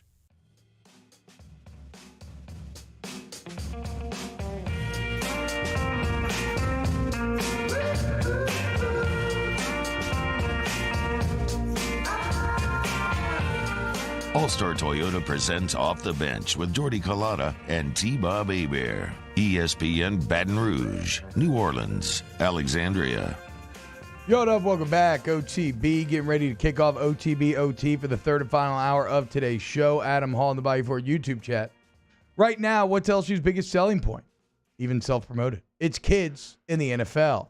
Emil Narud goes on to say, live by NFLSU, die by NFLSU. It's something that actually Big Fave and me were talking about probably 3 or 4 years ago at this point, where he was discussing this very thing, right? It was at the time when LSU had fallen off. Bama had continued to rise post-2011. And while Bama was stacking championships, all LSU really had to hang its hat on was that they still had the most guys in the NFL, right? And you have to find angles to promote to recruits. And so LSU transitioned into that kind of being their pitch. We will put you in the NFL. Now, the theory that Fave was kind of talking about, this was years and years ago. I don't know if he still feels this way, but I found it fascinating at the time, is that while that did attract very talented players, it also brings in more players who are going to be more apt to leave early. They're very upfront about what their eventual goals may be. So I think there is a bit of a culture difference between LSU and between Alabama where, look, Nick Saban, imagine trying to recruit against this. If you're somebody going against Alabama for a recruit, Nick Saban can walk into a room and say every single commit that has chosen to play for me since the year 2000 has won a national championship if they stayed 4 years. I mean, I don't know how you recruit against that. You can also throw out all the numbers about how you're like X amount of times more likely to be a first-round pick if you're a 5-star athlete. Like they've created a self-sustaining cycle that is monstrous, right? Where the success leads you to better players and the better players lead you to more success. That's why breaking in, like LSU is trying to do, is so incredibly tough. So yeah, maybe there needs to be a bit of a culture change at LSU, and post-mass exodus, this would seem like hopefully the right opportunity to try and achieve that change. I have my doubts as to whether it would happen. Emil does also say some of them also have off-the-field problems like Sadiq Charles, and yeah, look, there's always stuff like that as well. And look, sometimes like some of the seniors on the team, how long has Andre Anthony been here? It's been 5 years. Maybe it's been 4. I'm not. Either way, when you're a senior, it might be 5. I'd have to look. When you're a senior, you kind of approach everything with such like, okay, I'm going all out. It's the last year. Let's do it. It is hard to want to then add another year onto that, regardless of your draft prospects or anything like that. Just it's such a constant, long grind to that point. You're kind of ready to be done with it. But who knows? Someone like Andre Anthony could play a huge role again on next year's team if he were to return, and everybody is available to return. Remember. All right, ton to get to in OTB OT. I want to talk some Pelicans as there's been some media availability, some news on that front, a lot of college football playoff as well, and some Saints. So stick around here on Off the Bench. Off the Bench with Kalana and T-Bob. Go to Ochsner.org today. If you want to get bigger, stronger, faster, you can definitely go to Ochsner. Ask about Ochsner Performance Training. Whether you're in the Grove here in Baton Rouge, if you're on the North Shore, you're in New Orleans, their facilities are on par with major college football, professional teams, all of that. And you get the same training regimen and techniques that professionals in major college football use. And then even some more when you talk about like some of the gait analysis, like you're seeing on the commercial, if you're watching on YouTube right now. Ochsner Performance Training will maximize your physical and athletic potential, okay? It'll make you bigger, stronger, faster. So if you have a kid in junior high school, ancient athlete, you're very competitive, you're trying to max out, you want Ochsner Performance Training. And then remember, obviously, if you get injured, Ochsner is the place to go. Every step along the way, make sure that they get you healthy and living life again. Ochsner.org. At All-Star Toyota, you get it all. If you're in the market for an all-new Toyota vehicle, come see our friendly and knowledgeable sales team at All-Star Toyota. Located in Baton Rouge at the corner of Airline and Goodwood, we've been serving our community since 2005 by offering a large selection of new Toyota cars, trucks, and SUVs. Get behind the wheel of your dream car and take a test drive at All-Star Toyota today. Gulf Coast Bank and Trust is a local bank with a straightforward philosophy. It's about doing the right thing for our customers. Participating in our community with annual local fundraisers, offering individual attention in a modern banking atmosphere with a trusted local company. Gulf Coast Bank invested in technology with a local touch, giving our customers the power to bank anywhere, anytime. We're building relationships through personal service as the bank that cares about you. Gulf Coast Bank and Trust, the bank that cares about you. Are you a licensed contractor? There's lots of good contractors in Louisiana doing work the right way, but unfortunately, too many unlicensed contractors are working outside the licensing requirements. Working as a contractor in Louisiana requires a license for the company doing the work. The Louisiana State Licensing Board for Contractors wants to help you get licensed to allow you to conduct work legally. It's not difficult to get the license. We can help you. Go to lacontractor.org for more information.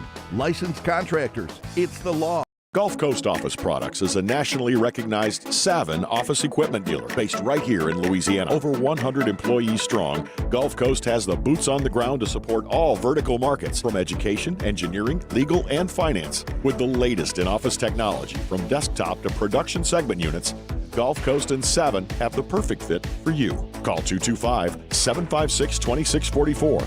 That's 756-2644 for Gulf Coast Office Products.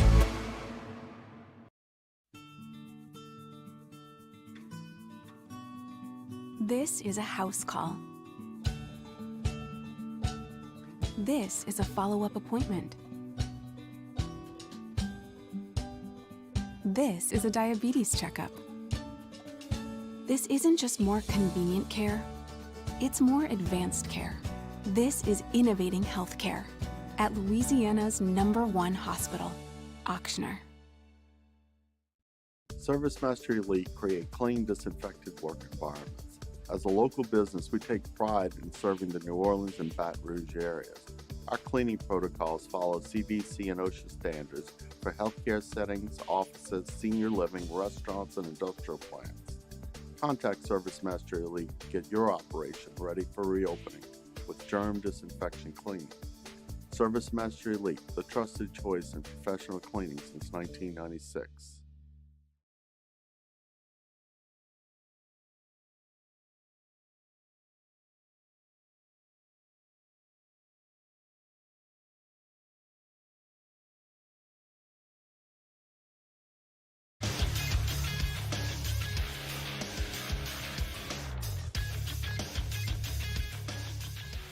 Good morning. It's 9 a.m. on Wednesday, December 2nd. Today in Baton Rouge, expect to see partly cloudy skies with a high of 62.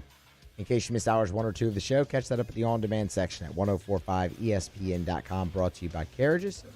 Follow today's show on Twitter at OTB_ESPN. You can watch live at the 1045 ESPN YouTube channel. Interact inside the Bayou 4 chat. Make sure you get subscribed to the Off the Bench and Off the Bench Overtime YouTube channels. Set your notifications. New content is posted there daily. OTBOT starts right now.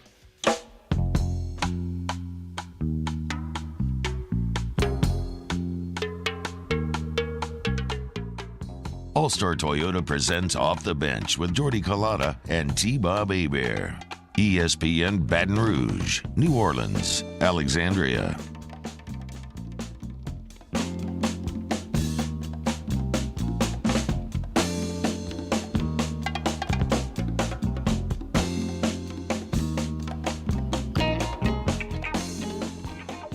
Yo, what up, y'all? Welcome back. OTBOT, hour number 3. Got a good hour planned for you today.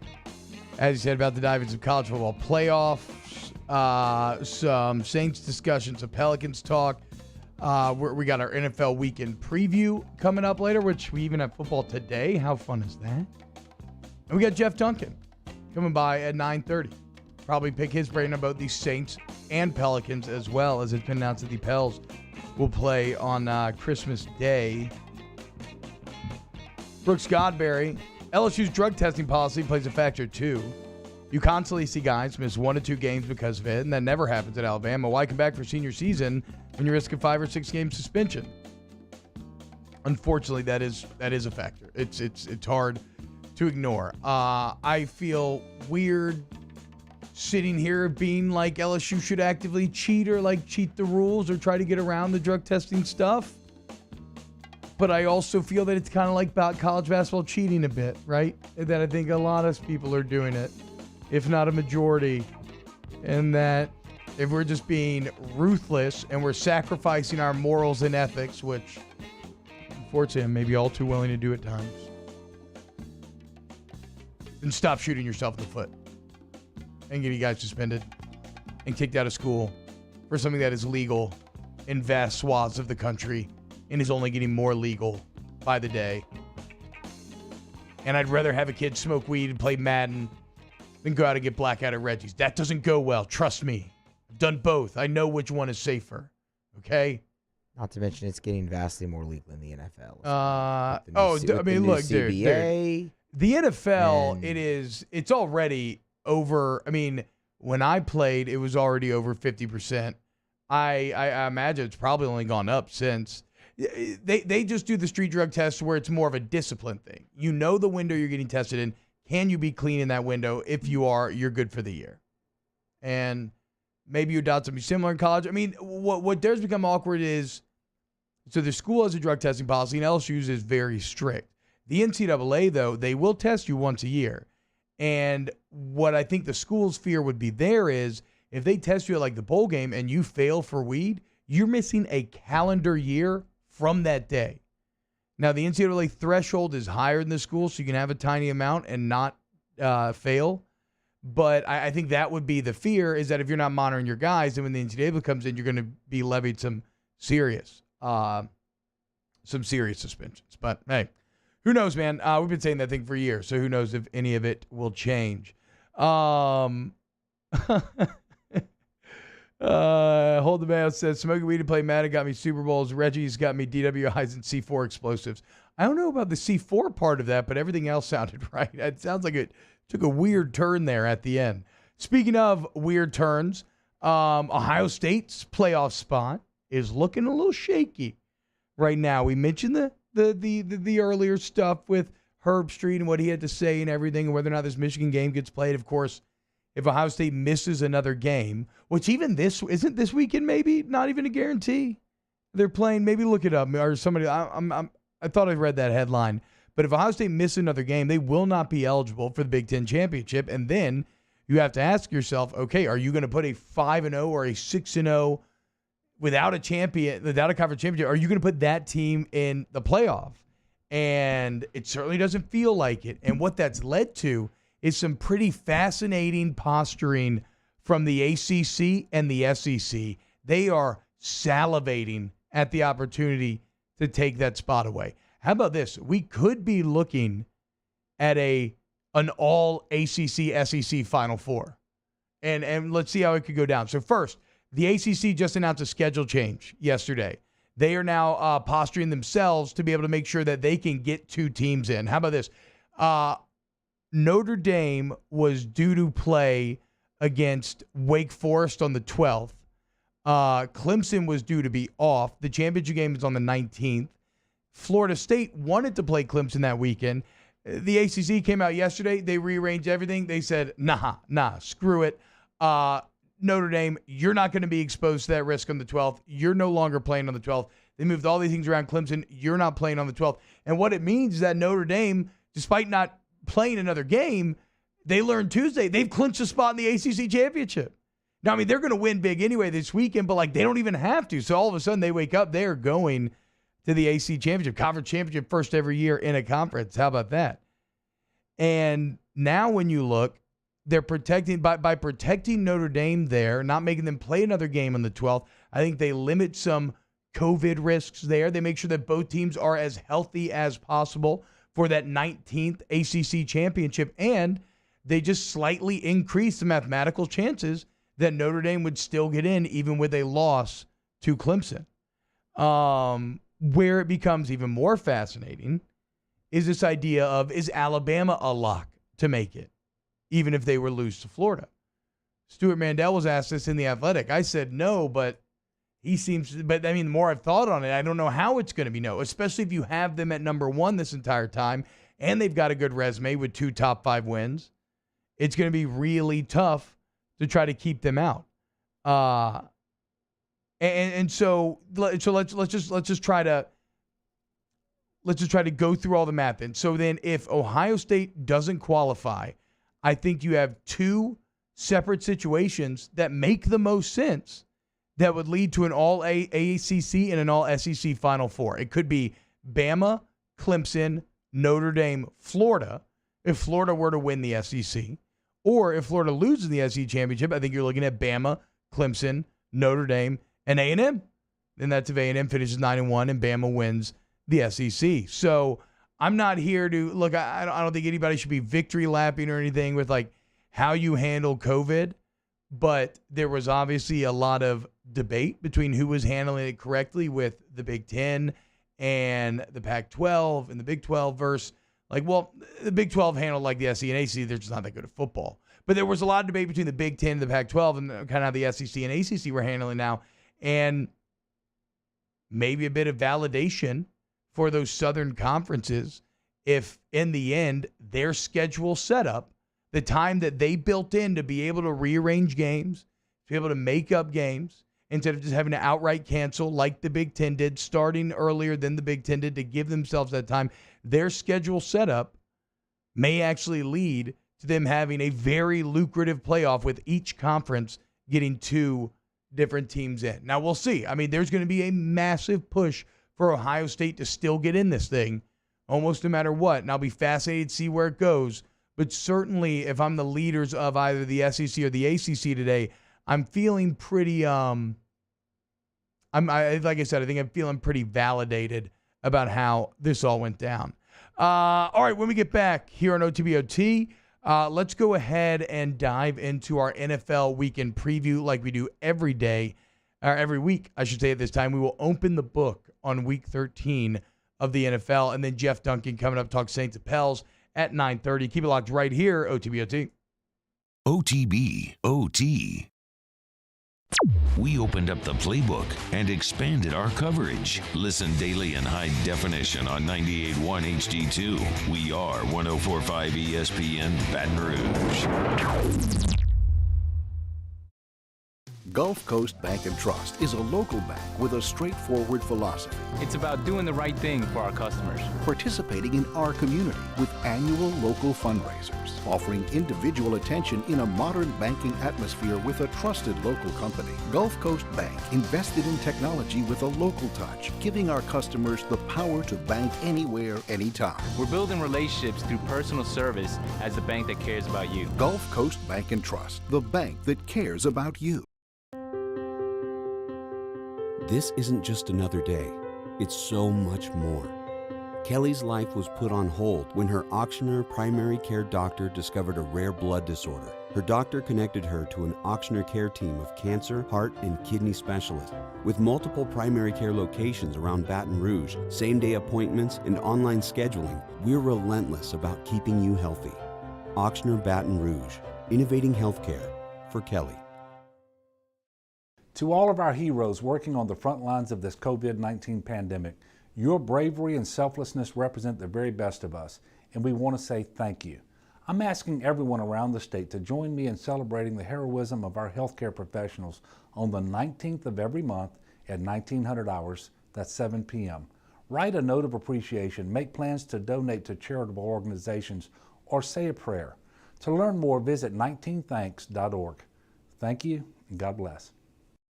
T-Bob Hebert here with breaking news. Front to Back Boat Services is the shop to upgrade your boat tech this fall. With not one but two NMEA certified techs, who better to install your Panoptic sonar, your HD displays. You want to see the fish under the water before you even cast?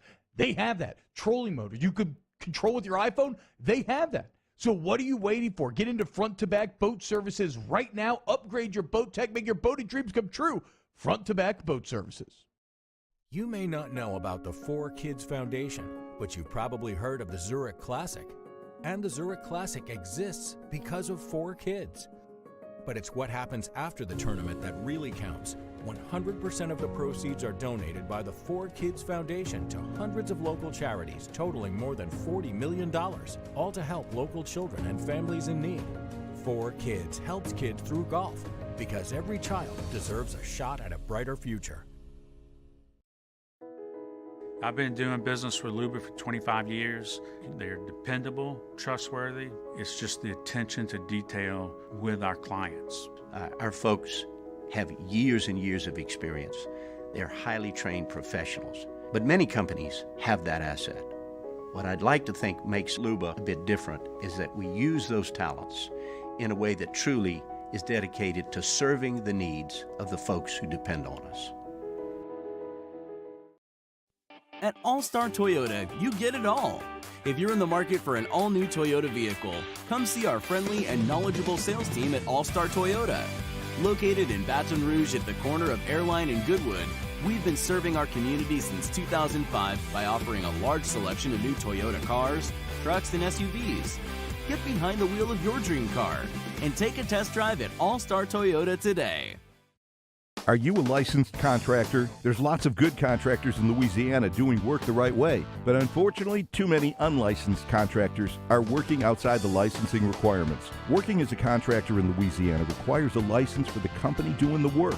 The Louisiana State Licensing Board for Contractors wants to help you get licensed to allow you to conduct work legally. It's not difficult to get the license. We can help you. Go to lacontractor.org for more information. Hey, it's Matt Moscona inviting you to join us for Wednesday's Hump Day AFR presented by Plucker. So how much has the Saints offense changed with Taysom Hill? Danny Heifetz of The Ringer broke it down. He joins us. Join us as well, 3 to 6. 104.5 ESPN Baton Rouge.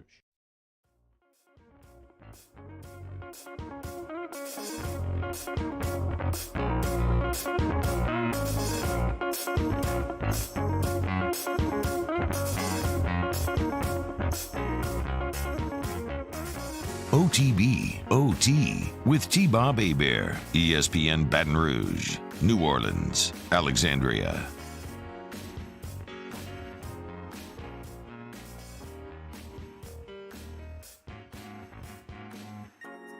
This is my favorite license-free music, without a doubt. Great bump music here, Moose. Welcome back. OTB OT. Right now, it's time to get into our NFL weekend preview. I'm trying to keep up with you. No, I was not smoking weed when I was 7 years old. That seems to be the direction that the chat has gone. What do y'all think? Do y'all think Jim Harbaugh wants out of Michigan? You mean like out of the job? Yeah, does he want to leave and go take an NFL job? I keep seeing rumors like that, and I just, from a pride standpoint, maybe he'd want to stay and work at Michigan, but it just seems like there's no way it's ever going to work at Michigan this year. I know that he can be such an intense individual. I'll never forget listening to the Jonathan Godwin talk at the Greenbrier, actually, and him saying that Harbaugh, and despite he was on the Niners for 3 years in a row when they went NFC Super Bowl. They went NFC Championship 2 years in a row, Super Bowl. And he said that he would never in a million years play for Harbaugh again because he just has a type of personality that grates on you. It's just on 24/7. The idea was, I think, that he would go to the college ranks and it would be more acceptable because you can be more of that dictator type of guy, but for whatever reason it hasn't translated. But I still imagine he's got to be wearing on people in the same way. Just feels like it's probably beneficial for all parties if he was just to go back to the NFL. But I mean, I don't know. Does the NFL team want him? His NFL resume is incredible. I don't know. He took a team to the Super Bowl. I would think an NFL team would take a shot on him. I don't know enough about him at the situation at Michigan right now to really say if he'd want out. I mean, that's fair. He certainly seems like he enjoys recruiting. Jim Harbaugh is not a coach that seems like he doesn't like recruiting. Yeah. So, I mean, he's all, you always see those videos of him in like the recruits' living rooms. But even that's like such a yearly grind. It's slipping. And you have to enjoy doing that. Yeah. And that's something that a lot of college coaches don't like to do. Huh. Okay. I don't know. Just a little food for thought as we move in to talk about this NFL week, because I wonder if we'll be seeing him back in an NFL uniform. Emil McClellan talking about to Detroit. I wonder if that makes sense for both parties. I think that'd be a terrible hire, but it is. I do think no matter how sparkling his NFL resume is, which it absolutely is, it's got like 3 13-win seasons in a row. Like we said, NFC Championship appearances, Super Bowl appearances. But no matter how sparkling it is going to be tough for the fan base of someone who hired him to accept what's happened at Michigan. Yeah, well, I could be completely wrong on this, and the numbers probably tell me I am. I just feel like he's really not that good of a coach. I mean, I think that. So he had Andrew Luck at Stanford, which, I mean, you got that guy at quarterback in college. I mean, he was an NFL quarterback playing college football. I think, like any other job in this country, or just any other job in life, anything else really in life, you can be one thing for a time and then end up getting worse and not be that person anymore, right? So, I mean, there's really no argument. The numbers, he was a great coach for many, many years. Yes. But if we're going to, it's the same thing with Les Miles. Coach Miles was a very good coach for many, many years. Yeah, but eventually you do have to be objective and follow the numbers, and the numbers just don't dictate that he is that anymore.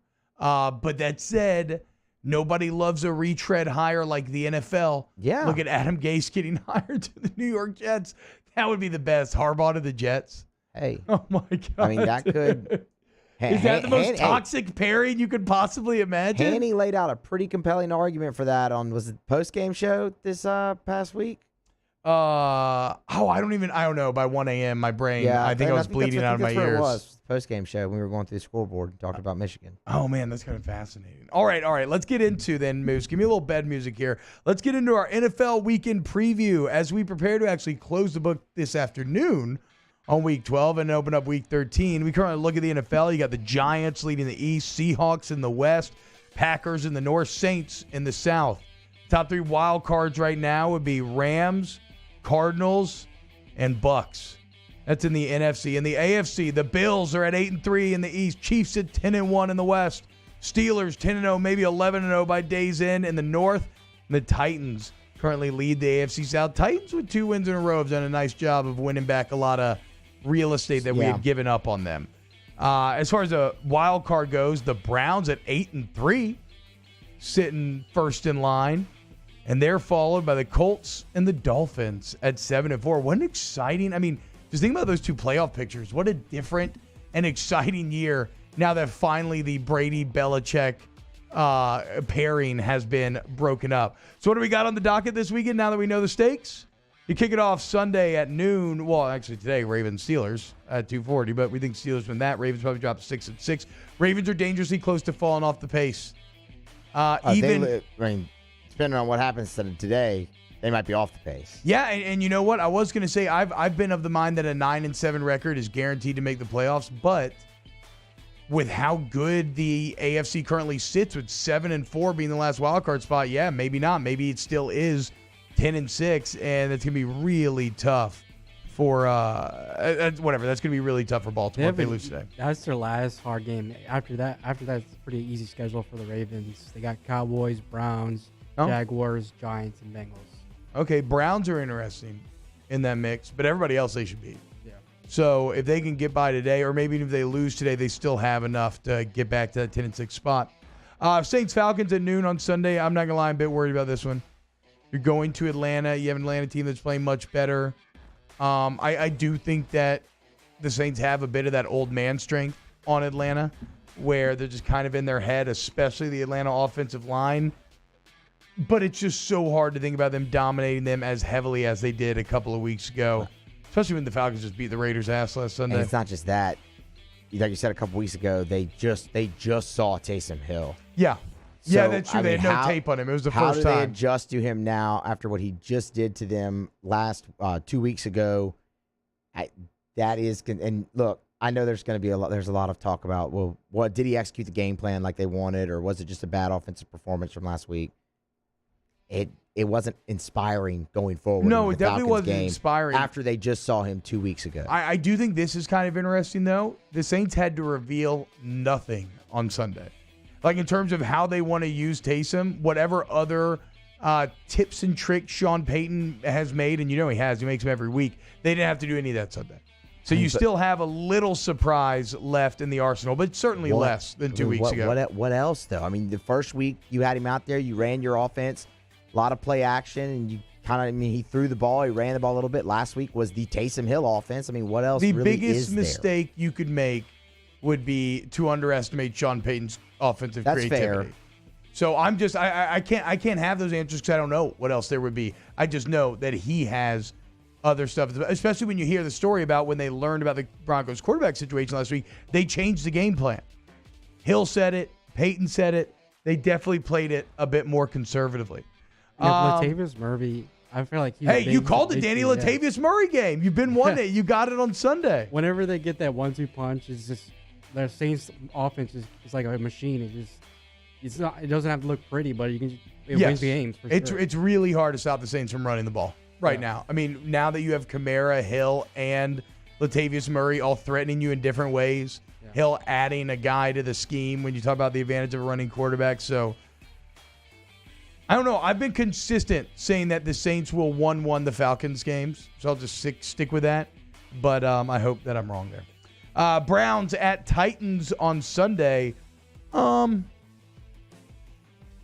Titans should win. The Titans should win this game. Titans should definitely win.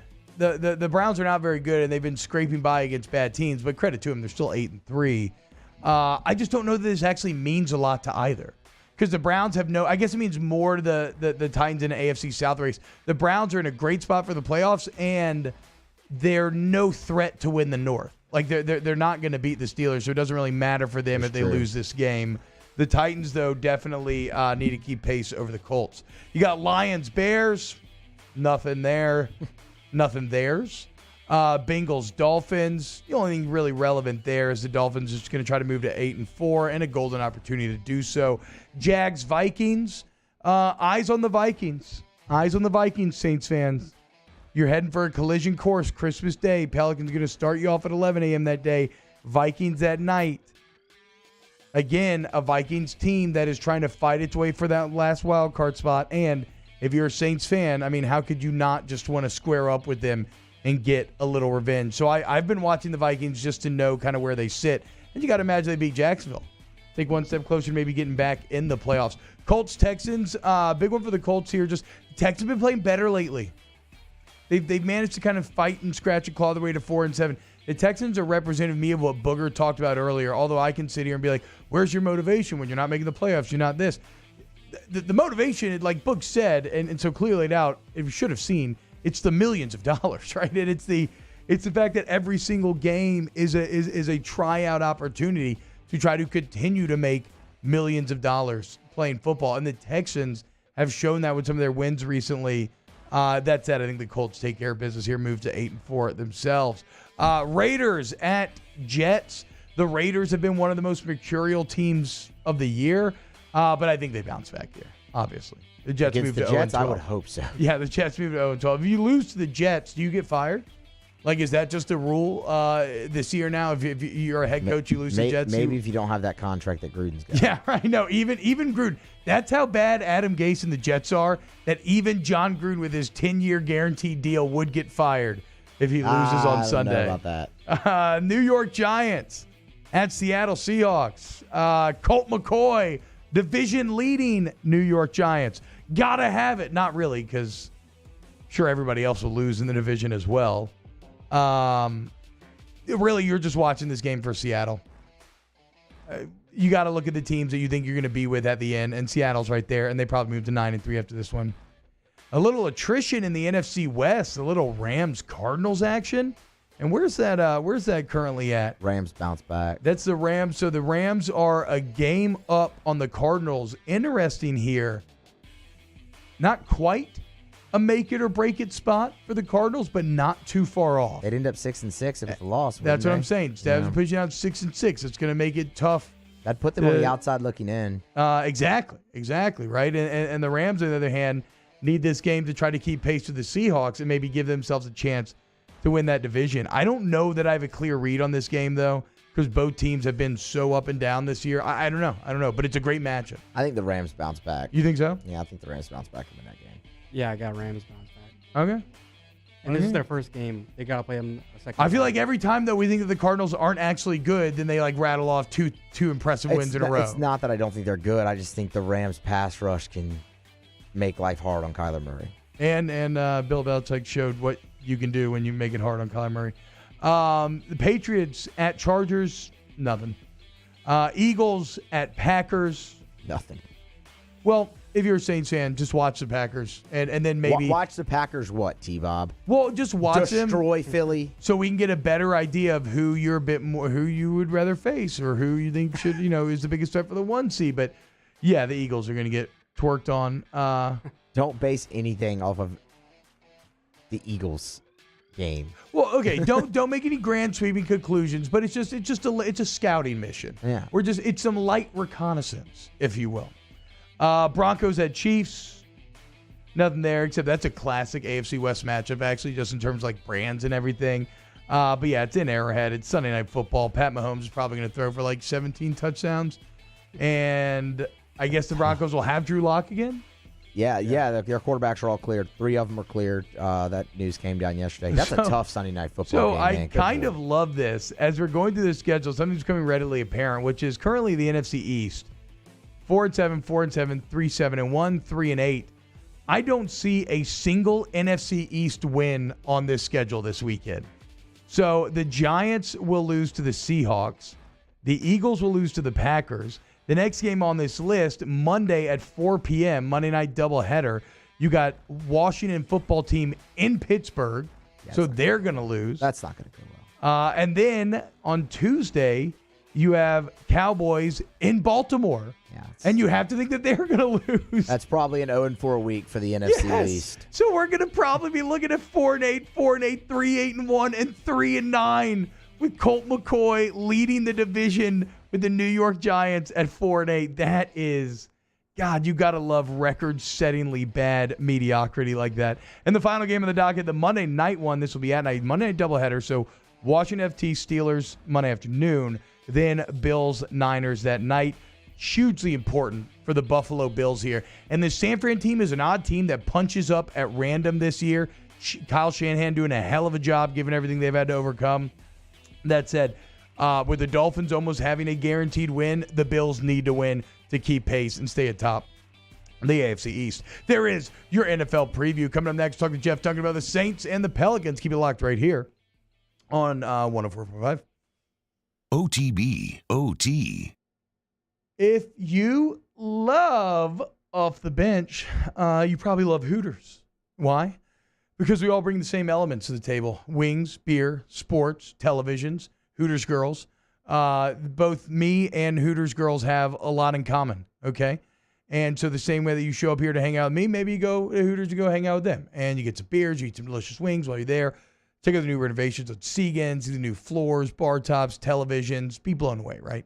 It's great. Everybody loves it. Hooters, your headquarters for football. You've been knowing that for years. But it is a pandemic. And sometimes seating can fill up. What if you are trying to quarantine? What if you can't get into Hooters? What if you've already planned to have people over, or you just want to kick it at the crib, but you still want Hooters because it's delicious and goes with football so well? Well, download the Hooters phone app. When you do, you get a free appetizer, app for an app. There's a bunch of deals to be found on the app, or you go to HootersToGo.com. You order those wings straight to your house. You don't cook, you don't clean, just eat them delicious wings. Go to Hooters.com, Hooters.com. Saints coverage, Chiefs, Cowboys, Thursday night, Sunday night, and Monday Night Football. From the opening kickoff to the playoffs and the Super Bowl, the NFL lives on 104.5 ESPN Baton Rouge. If I built a van, it would do more than haul. It would carry my entire business. I'd make it available in dozens, if not thousands of configurations. It would keep an eye on my fleet. And an eye out for danger. If I built a van, I'd make it available in diesel and gas.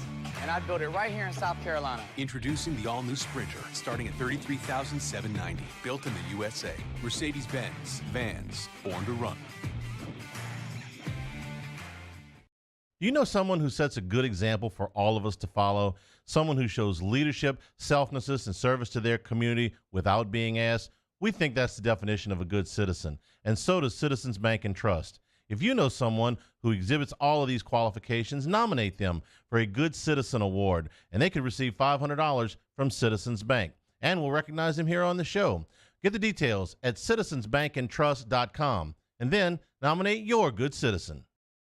Gulf Coast Bank and Trust is a local bank with a straightforward philosophy. It's about doing the right thing for our customers. Participating in our community with annual local fundraisers. Offering individual attention in a modern banking atmosphere with a trusted local company. Gulf Coast Bank invested in technology with a local touch, giving our customers the power to bank anywhere, anytime. We're building relationships through personal service as the bank that cares about you. Gulf Coast Bank and Trust, the bank that cares about you. Gulf Coast Office Products is a nationally recognized Savin office equipment dealer based right here in Louisiana. Over 100 employees strong, Gulf Coast has the boots on the ground to support all vertical markets from education, engineering, legal, and finance. With the latest in office technology from desktop to production segment units, Gulf Coast and Savin have the perfect fit for you. Call 225-756-2644. That's 756-2644 for Gulf Coast Office Products.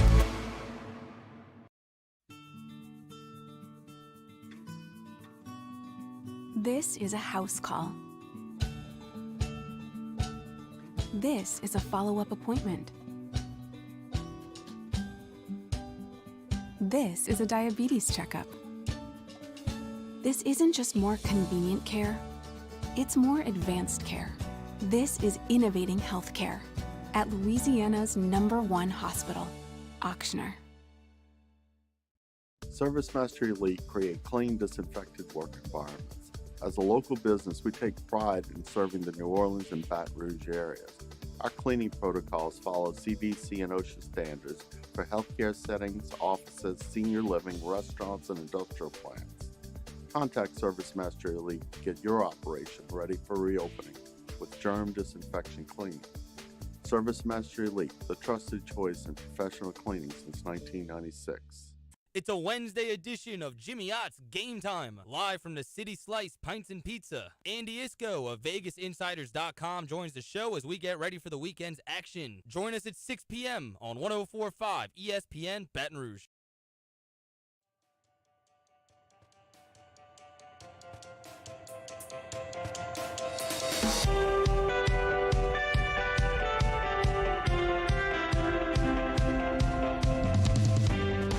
OTB OT with T-Bob Hebert, ESPN Baton Rouge, New Orleans, Alexandria. Hey, what's going on, y'all? Welcome back. OTB OT. Thank you to everybody who's getting involved in the 104.5 ESPN YouTube chat. Right now, it is my pleasure to welcome in Jeff Duncan, covers the New Orleans Saints, really all New Orleans sports for The Athletic, at Jeff Duncan _. Also just recently wrote Peyton and Breeze, the men who built the greatest offense in NFL history. So who better to talk to about this current New Orleans Saints team than Jeff, given that Sean Payton right now certainly feels like he is flexing his offensive coaching muscle on top of the entire league. Jeff, what's up, man? How you doing today? T-Bob, I'm doing great, bud. How you doing? I'm doing very well, thank you. And I think a lot of that is because the Saints are sitting here at 9-2 with the 1 seed. And it's kind of wild, Jeff, because they're sitting here at 9-2 despite a 1-2 start. And when you look, I mean, you've had Marshawn Lattimore miss games. You had a ton of guys after the Detroit game. You're the best wide receiver in the NFL, and Mike Thomas missed a bunch of games. Your Hall of Fame quarterback breaks like 35 ribs. He's been out. And it just seems like no matter what happens, the team, and even lately, it's not just finding a way to win, but is like actively getting better and better and dominating. How do you explain that? Well, I think it has a lot to do with the coaching. I think that's what you're getting at, right? I mean, Sean Payton and his staff. And I think we have to point out the veteran staff that's been together virtually intact for 4 years now. It's very unusual in the NFL. And I think the veteran leaders on the team also have to be acknowledged. I mean, they're a part of this team's improvement. Certainly they lead in the locker room. But, I had a stat last week that I did a story wrapped around that this team is now, since 2017, 29-3 in the months of October and November. And I think that's illustrative of coaching, that the team starts, I know they tend to start slow in New Orleans, but they are fixing and tweaking the issues along the way. And by the time they hit midseason, they're rolling, and we're seeing that again this year. They're 8-0 now. since the start of October, and that's reflective of just how good this coaching staff is at finding solutions to the team's problems. Yeah, and it's like Peyton said on Sunday after the game, look, it doesn't have to be aesthetically pleasing. The goal is to simply win. Jeff, I've heard both sides argued, and you have great insight into this. What do you think? How much did or maybe did not the game plan change when the Saints learned that they would be facing probably the closest that we'll ever get to seeing to what it would be like if you just put somebody in the NFL playing quarterback? Right? Like it was a fascinating, almost like look into what and this isn't even a man on the street, but what a man on the street playing that position would be. Do you think that Peyton changed the game plan when he heard about that? I don't know if he changed the game plan as much as he changed the mindset and the philosophy of how they were going to attack that game. I don't think the plays changed. I think him hammering home to Taysom Hill that they really, the only way they could lose that game was to lose that game, if that makes any sense. Yeah.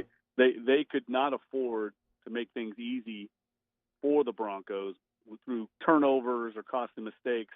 And I think he just hammered that point into Taysom Hill's head, and he was extremely conservative with the ball. We saw him a few times. I know he threw a pick, and I know he threw one time that could have been picked, but for the most part, he was just throwing the ball away when it was any chance of there being danger.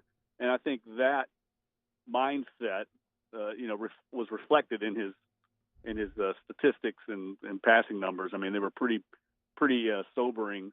But I also think we saw Taysom Hill in Atlanta throw the ball much better, and I think that should give people a better, representation of what he can do under center. Well, let's look at Atlanta then, because I've been feeling pretty consistent just from the start of the year. And it's a pretty milquetoast take, right? Because I think it's just mathematically easy to say that they're going to split. They'll split 1-1 with Atlanta. I think without Drew Brees, I think they got reinforced even more.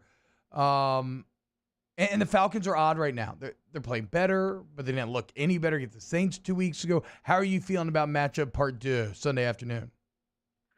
Well, I think it's very simple when they play Atlanta. If Atlanta can protect Matt Ryan, they have a shot. If they can't, they have absolutely no shot. We saw that in New Orleans 2 weeks ago, and I don't know why I would be led to believe Atlanta can protect him. I mean, every time they play, they get dominated up front. Look, you played offensive line. It comes down lots of times to just, man to man, who's going to whip who in the trenches. And it just feels to me like the Saints are so much superior in the trenches on both sides of the ball that those games are won and lost up front, as most games are. But particularly in this matchup, the Saints seem to have Atlanta's number in the trenches, and it's pretty decided how much better they are there. Yeah, and look, and don't look now, but the Saints have become the number 1 defense in the NFL in terms of yards per game, which is so wild. And you did a great job, I think, Jeff, this week of pointing that out, where like they started the season in the bottom third of the league in about every category, and since then they have just been on an absolute tear. Can they keep this up? Do you think they're peaking early defensively here? No, I don't think so. I think as long as the defensive line continues to play at this level, and I have no reason to believe they won't. They're so deep up front, T-Bob. They've never been this talented and this deep along the defensive line since I've covered the team. I mean, there's very little drop-off at any position. They really, truly go 9 deep. I mean, they brought in this guy, Ryan Glasgow, from the Bengals, former 4th-round pick, and that guy's good. Yeah. He's really good. It makes me wonder what other teams in the league were doing. They couldn't be as deep as the Saints up front. This guy could probably start for some other teams. He was a 4th-round pick.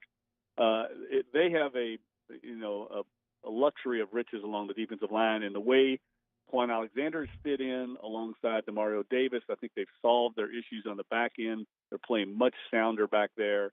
I don't see really any holes in this team anywhere. And once Drew Brees comes back, and I've written this line before, and I really believe it's true, Drew Brees no longer has to carry this team. He has to lead this team. I think that's what people miss with him under center. Right? It's the intangibles. It's the experience. It's him knowing how to run that 2-minute offense right before halftime and getting a score and understanding game situations and having been there. That's what they're going to miss from him. And once he gets back, I think they're going to be very difficult to beat. Yeah, that's really well said, Jeff, and that's such a credit to the entire front office and everybody else who's built this Saints team as it currently stands. Let's talk about Breeze then. What's the latest? And, do you have any kind of unique perspective or insight as to why you feel good about him returning ready to go for this, given that you did spend so much time with him in writing this book? Well, I know how he's wired, T-Bob, and he's going to want to come back. I mean, he's going to come off IR after this game on Sunday, and he's going to want to get back out there. That's just the way Drew Brees is wired.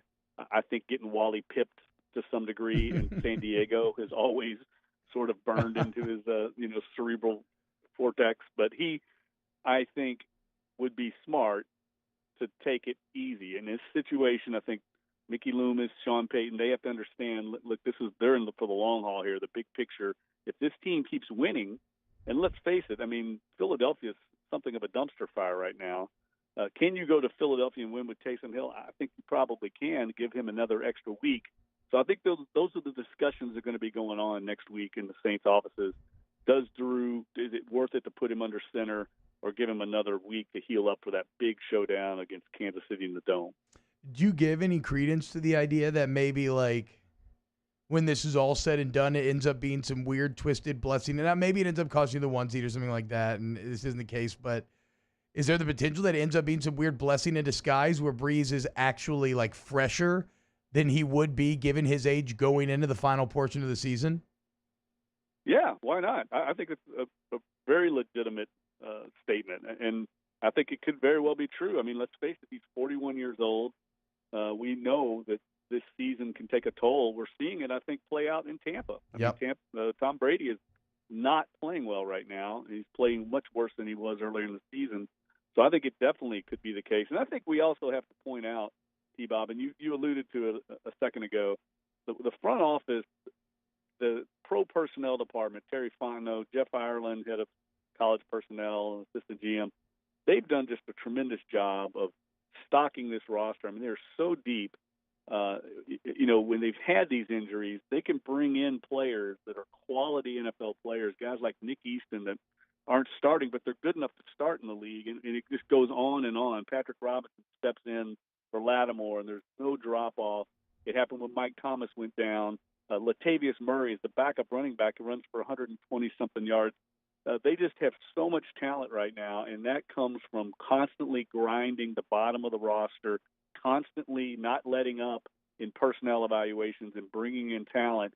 That's been a huge part of this last 4-year run that I think sometimes gets overlooked. The personnel department, the changes they made there 4 years ago are all paying off, and I think it's going to be very difficult for the Saints to keep those guys going forward because of the success they're having now. Other teams are noticed, I'm sure. They're going to poach off that talent. Oh, I mean, it's kind of wild, right? Because 4 years ago that change happens, and it wasn't that they were average before. I mean, I think there was a legitimate argument that the Saints had the worst front office maybe in the entire NFL before. When you look at their draft selections and how they're approaching just everything and the free agent contracts, and to go from that to where you are now, that is a wild turnaround. Real quick, Jeff, Shane Smith in the Bayou Ford YouTube chat wants to know what the latest on Janoris Jenkins is. I don't know an update on Janoris Jenkins. I know that it didn't look as bad. It's not as bad as they originally thought. So I think that's good. Okay. Whether he plays this week or not, I think still up in the air. I think he also falls in line. Right now what the Saints are doing, I think, overall with these injuries, hey, can we get this guy back in 2 weeks, 3 weeks? They're thinking big picture. And the good thing that's happened with all the Saints injuries, T-Bob, including Jenkins, they haven't lost anybody key for the year. And that, I'm telling you, look around the league, man. Relatively speaking, they're the healthiest team in the league, relatively speaking, and that also bodes well for the future. I'm trying to just enjoy this moment, live week to week, because it is great football that you're watching. Be appreciative of the football that you're watching. Last one here, Jeff, because I know you got to go and we got to go, but I'd be remiss if I didn't ask you about the Pelicans. Going to be on Christmas Day, 11 a.m., a little Steven Adams, Stan Van Gundy, Lonzo, Bledsoe, the whole crew, the new team is here, man. How are you feeling about the Pels going into this new NBA season, which is so wild that it's already here again? Yeah, look, I love the acquisition of Steven Adams. I think everybody does. Pelicans fans, New Orleanians are going to love Steven Adams. I mean, it could not be a better fit aesthetically and culturally for this guy.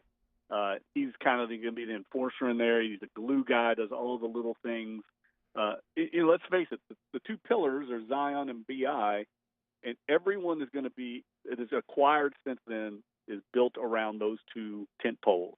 And I think what they're doing culturally there, getting players that understand it, understand their roles, it's very smart. It reminds me a lot of what Loomis and Peyton have done on the Saints side. Think about it, T-Bob. They have to turn – what Griffin and Trajan Langdon, Swingcast, their job is to turn the Pelicans into a destination club, just the way the Saints have become. Yeah. Where Emmanuel Sanders is telling his agent, I want to go to New Orleans. That didn't happen 20 years ago. Yeah. That's a credit to Loomis and Peyton. They got to do that, and it takes a long time to do in the Pelicans organization where they don't lose Chris Paul and Anthony Davis to being forced out. They got a guy on the roster that's of that caliber, maybe even better. They've got to find a way to create that winning culture here and make this a destination market, and I think they're on their way. It's just going to take a little time. I love it. Jeff Duncan, at Jeff Duncan _. Follow his work in The Athletic. Look, actually, until Friday, if you go to theathletic.com/hold that podcast, you get $1 a month sign-up deal. $12 for the year. Cancel anytime. It's so worth it, y'all. And also check out Peyton and Breeze, the men who built the greatest offense in NFL history. Jeff, thank you so much, man. Anytime, T-Bob. Have a great weekend, bud. You too, man. Thank you. Always love getting Jeff's insight, and he's so right on all fronts. And he really does reinforce me. Enjoy this journey, Saints fans, because this complete of a roster, this complete of a team, really this last 3-year run is so rare in the NFL. So let's just remember, it's not all about the destination. Enjoy the steps along the way. All right, when we get back, we'll close out today's show on OTBOT. OTB, OT. In times of need, get a full list of phone numbers, websites, and other important emergency information on the Demco Stormwatch page at 1045ESPN.com.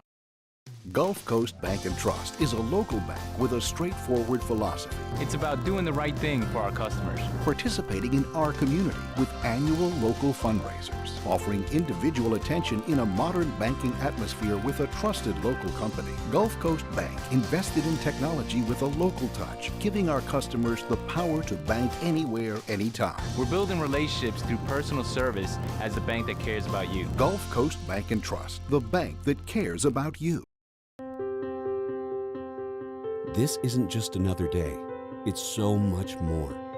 Kelly's life was put on hold when her auctioneer primary care doctor discovered a rare blood disorder. Her doctor connected her to an auctioneer care team of cancer, heart, and kidney specialists.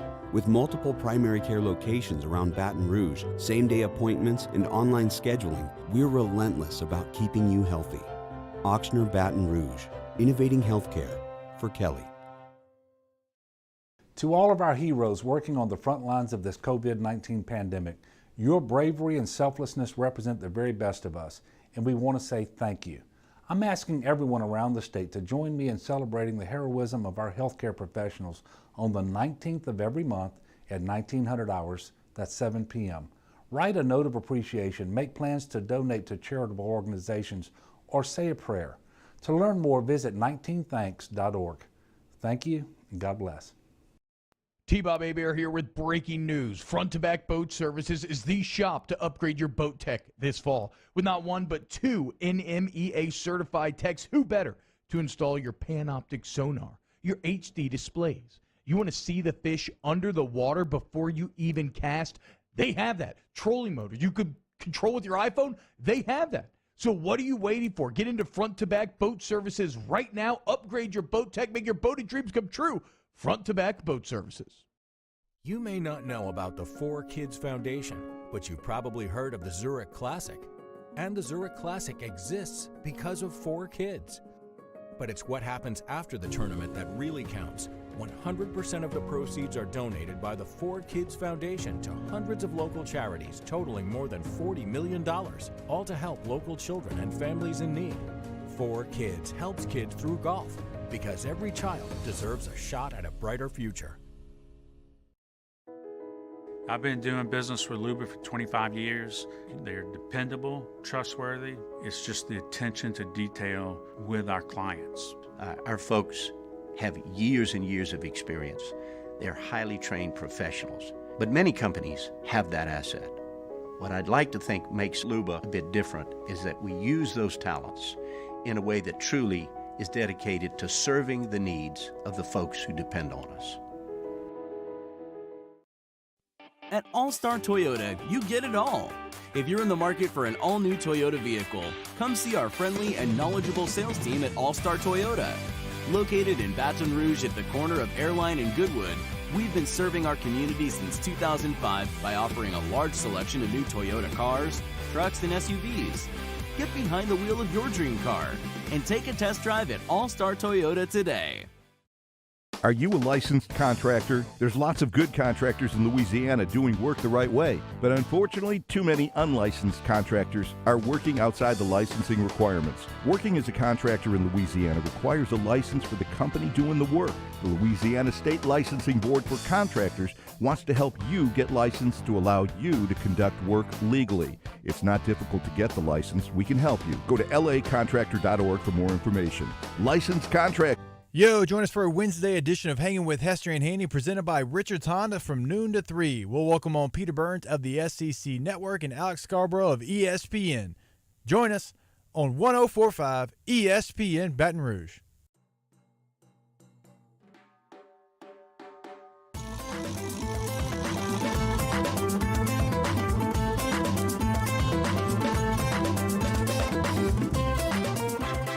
OTB, OT, with T-Bob Hebert, ESPN Baton Rouge, New Orleans, Alexandria.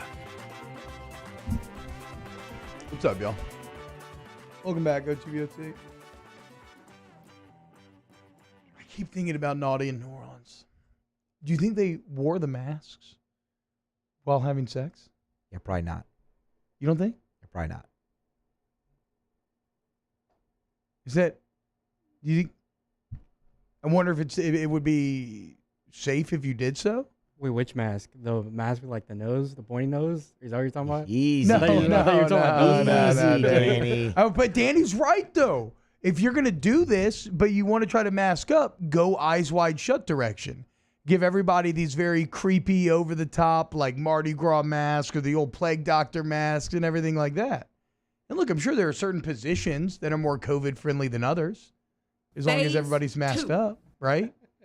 You have to imagine doggy style. You're not facing each other, right? I mean, it would seem to make a lot of sense, perhaps. 300 swingers. 300. That's a lot of people having sex at one time. Unreal, man. Absolutely unreal. William Ivy says, T-Bob, no kissing at a swingers party, at least not on the mouth. Huh. There you go. And he does add it with an LOL, so I don't actually know if he knows or not right there. I do not. Do you, Musa? I'm staying away from all that, man. I know no Danny does. clue. Danny, why don't you... Danny, this is the secret. Danny's blush right now because he was at Naughty in Nolans, and he just hasn't told us yet. No, I would stay far away from that. Yeah. Hey, to each their own, man. Man is a sexual being. And that's how we'll close out today's show. With that right there. You're welcome. Thank you to everybody who gets involved in OTBOT and the entire show, man. Thank you to all of our wonderful guests, everybody in the chat. Y'all are making so much fun. For real, as always, Musso and Danny doing top-tier production work. Thank you all so much. And, yeah, let's watch a little football this afternoon. And let's come in tomorrow, celebrate Thursday, a day closer to the weekend. Hope everybody stays safe. Have a great Wednesday on this beautiful, chilly, cold snap day. We'll see you tomorrow on OTB. OTB, OT. Gulf Coast Bank and Trust is a local bank